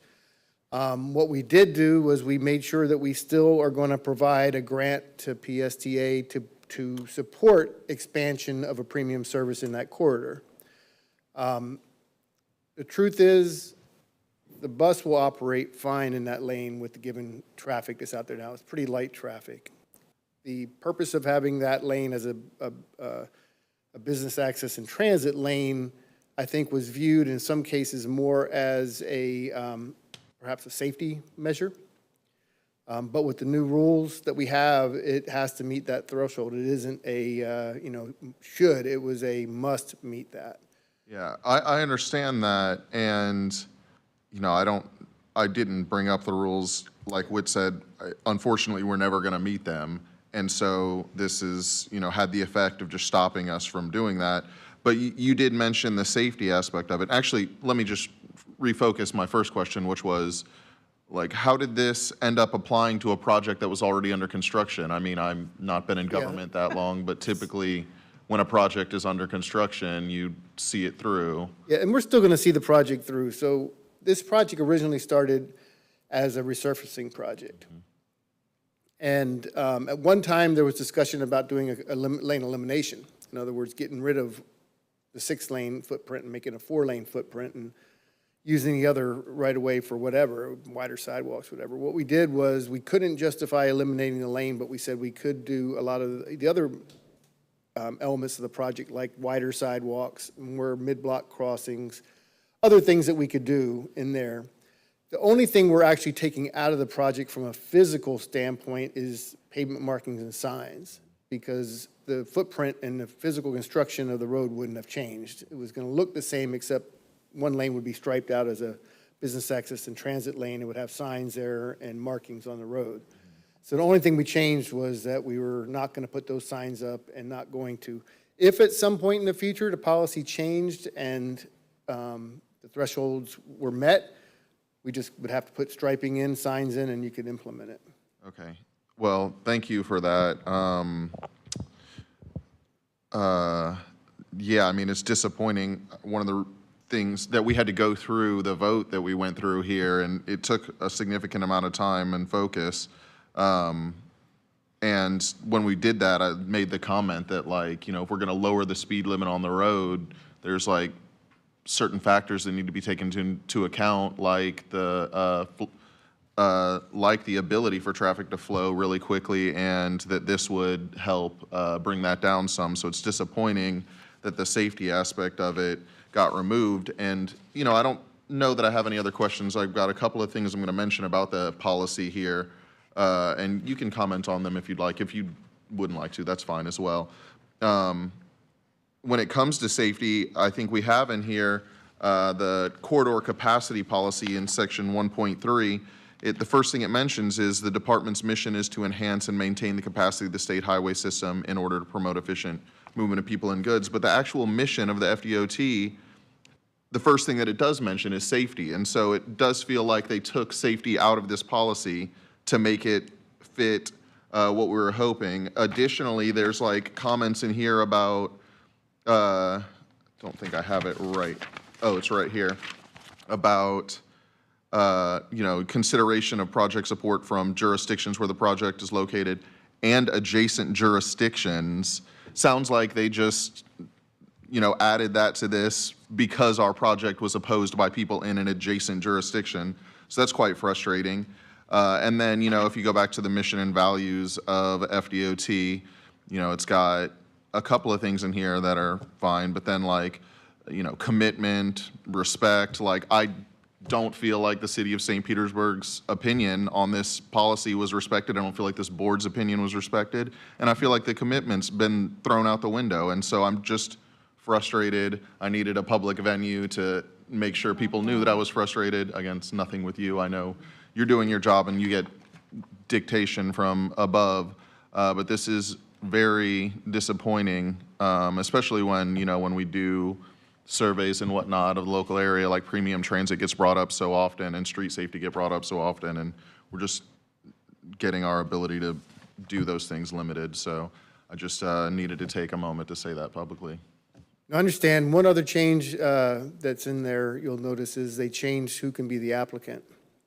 In the past, it could be a transit agency, it could be an MPO, it could be a local government. Now it's only a local government. And that was a change made so that the local government was invested in it and said that it could be the county, it could be the city, depending on where the road falls within. And in retrospect, we did ask if the MPO still supported the project. In retrospect, if I knew how everything was going to play out, I probably would have never asked that question. But before the policy was changed and when the legislatures was talking, what I was hearing from a lot of legislators was that it no longer is supported by the locals. And so we just asked, do the locals still support it? Because I hadn't heard that formally from any of the local partners. But I was being told that that was the case, and so we were trying to just make sure that there wasn't a change, either changes in the boards, changes in the agency's opinion.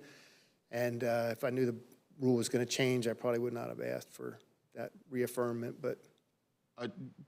You bring that up. I do have one question. This is more just a question for you.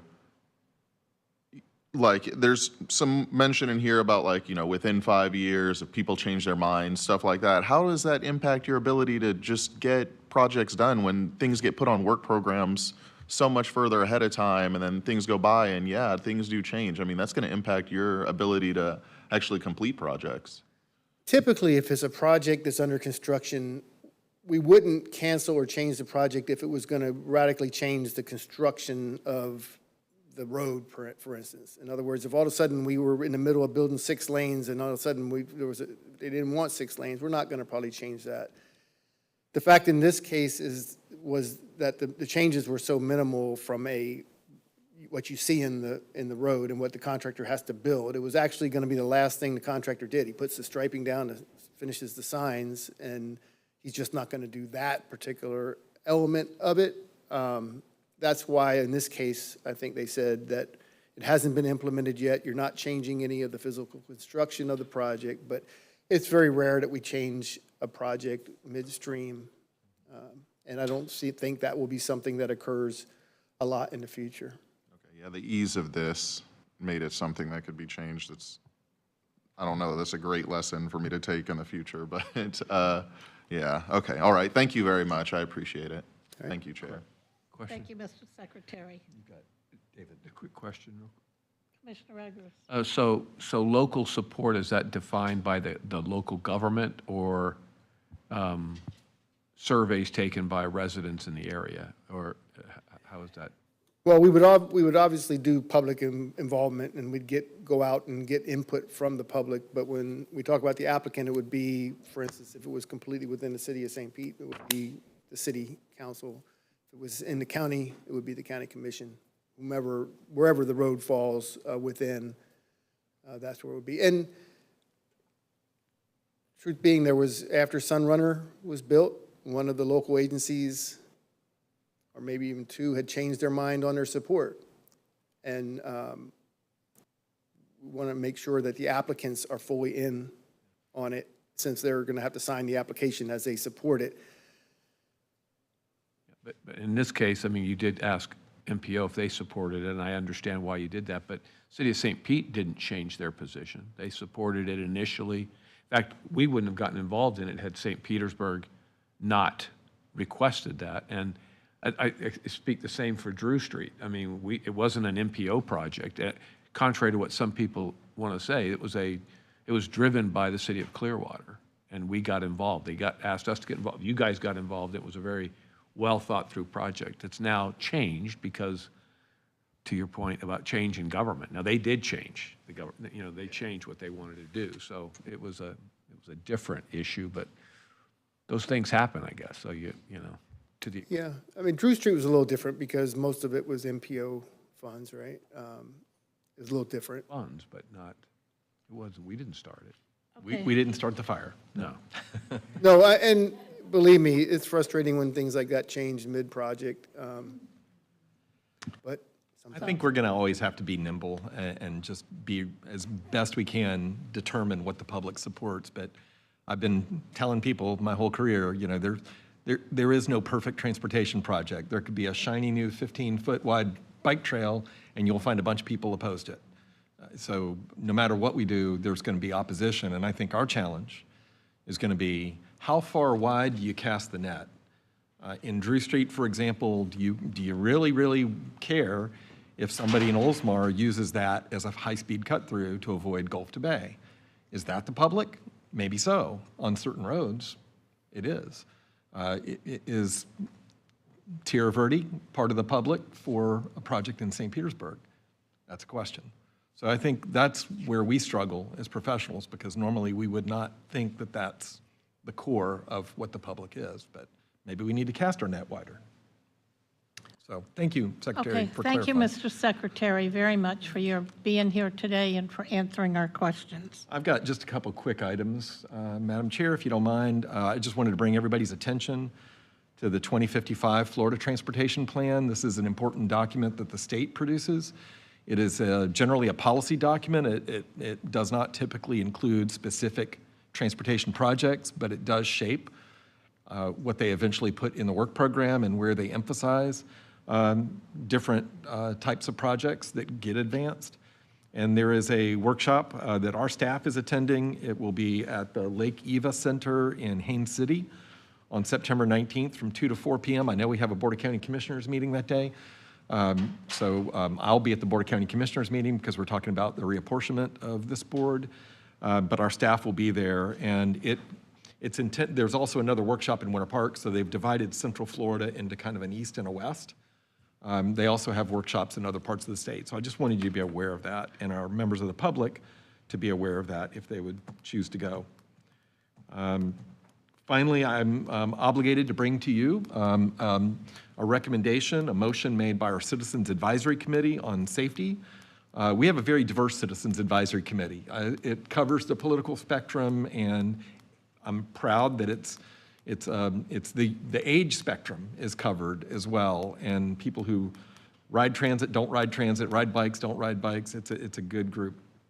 At their June meeting, the CAC had a long presentation on safety, and they heard about the speed management cameras that the legislature authorized for local governments in school zones. When the flashing 15-mile-an-hour speed limit is lit, and using cameras and information technology to issue warnings for a period of time and then issue tickets.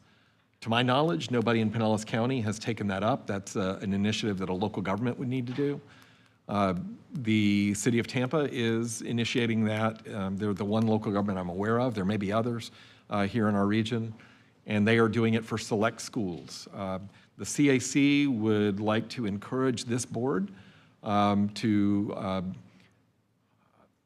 not so much direct our local governments to do this, but to encourage our local governments to consider speed management not only in school zones, but the CAC motion included it in other areas of the county where we have a high rate of fatalities and serious injuries due to speeding.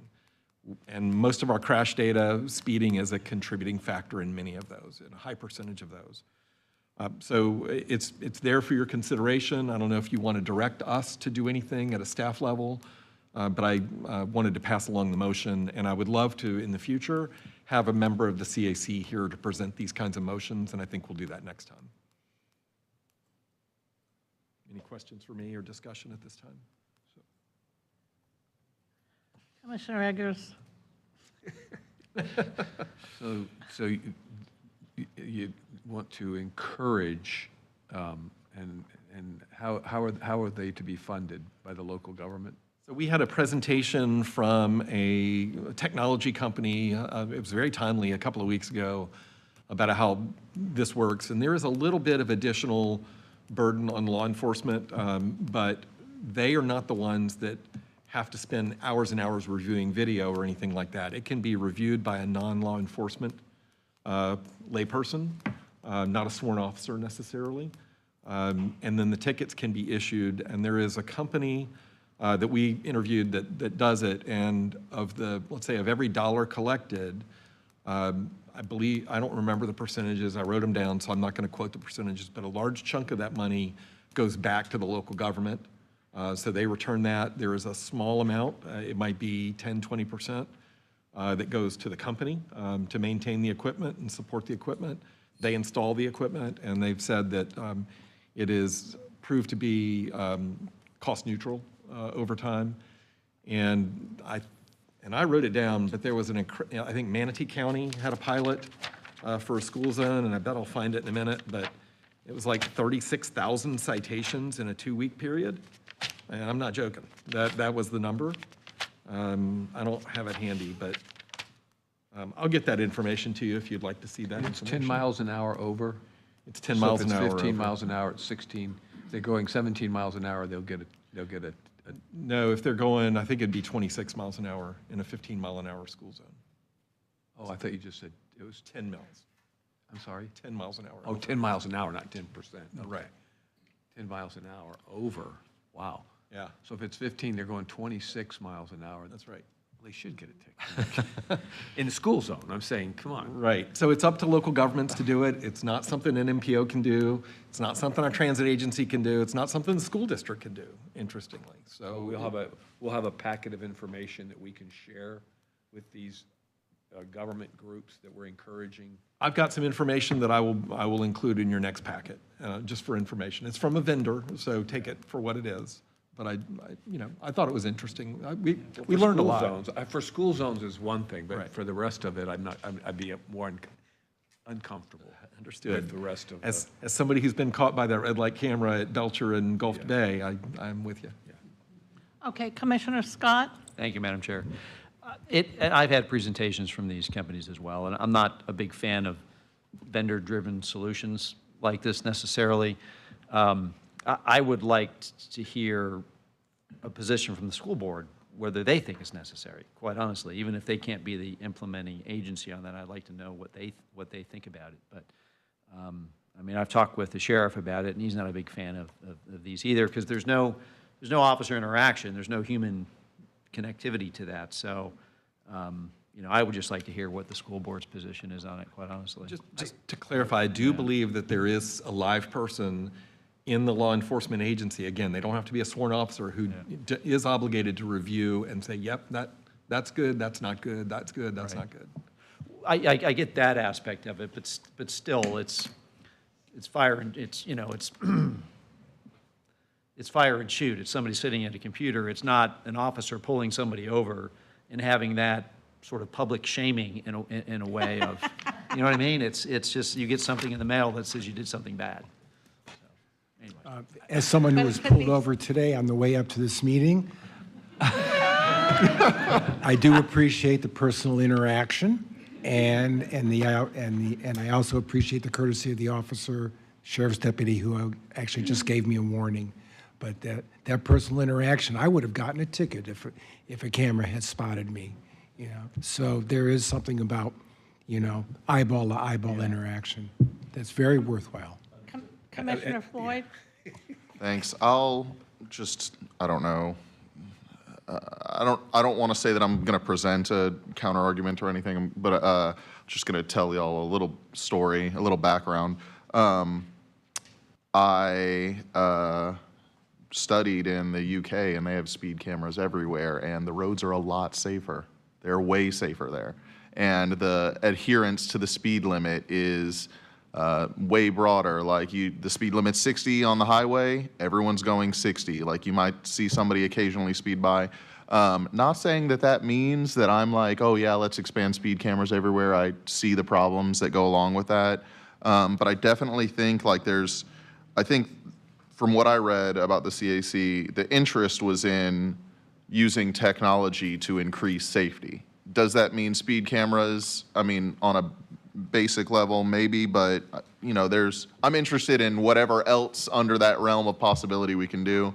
And I'm interested in at least I think maybe us exploring it a little bit and encouraging it, like with school zones. I think it's relatively common sense. And so, I don't have to tell you, I know multiple crossing guards who have been hit in my area. My grandpa was just retired from his retirement job, which was a crossing guard. It's a scary thing to do. So anyway, just wanted to put out there that they can help, but I understand the concerns. I'm not let's dive into it or anything, but anything that we can do to increase safety, I'm interested in studying. Hope that I presented that tactfully. I mean, Anyone else? Just giving, Commissioner Eggers? Commissioner Gerard. Mike, please.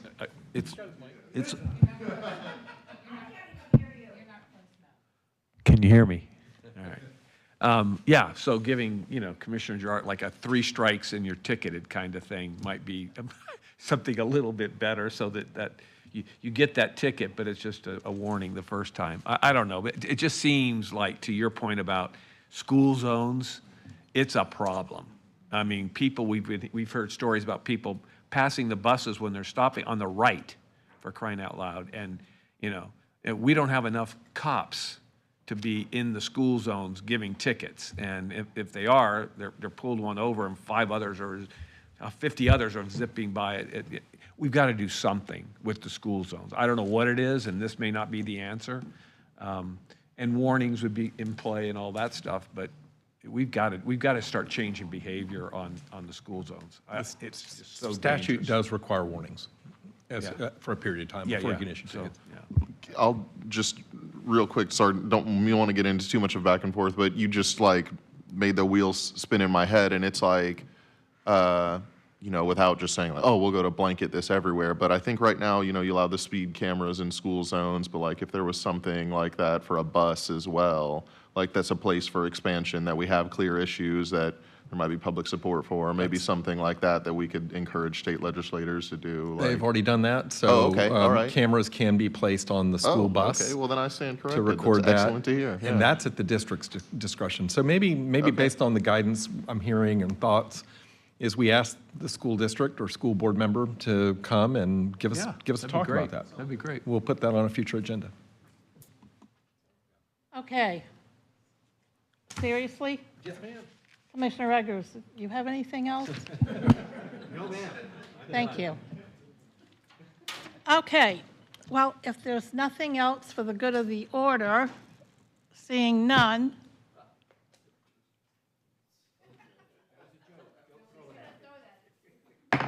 We are adjourned.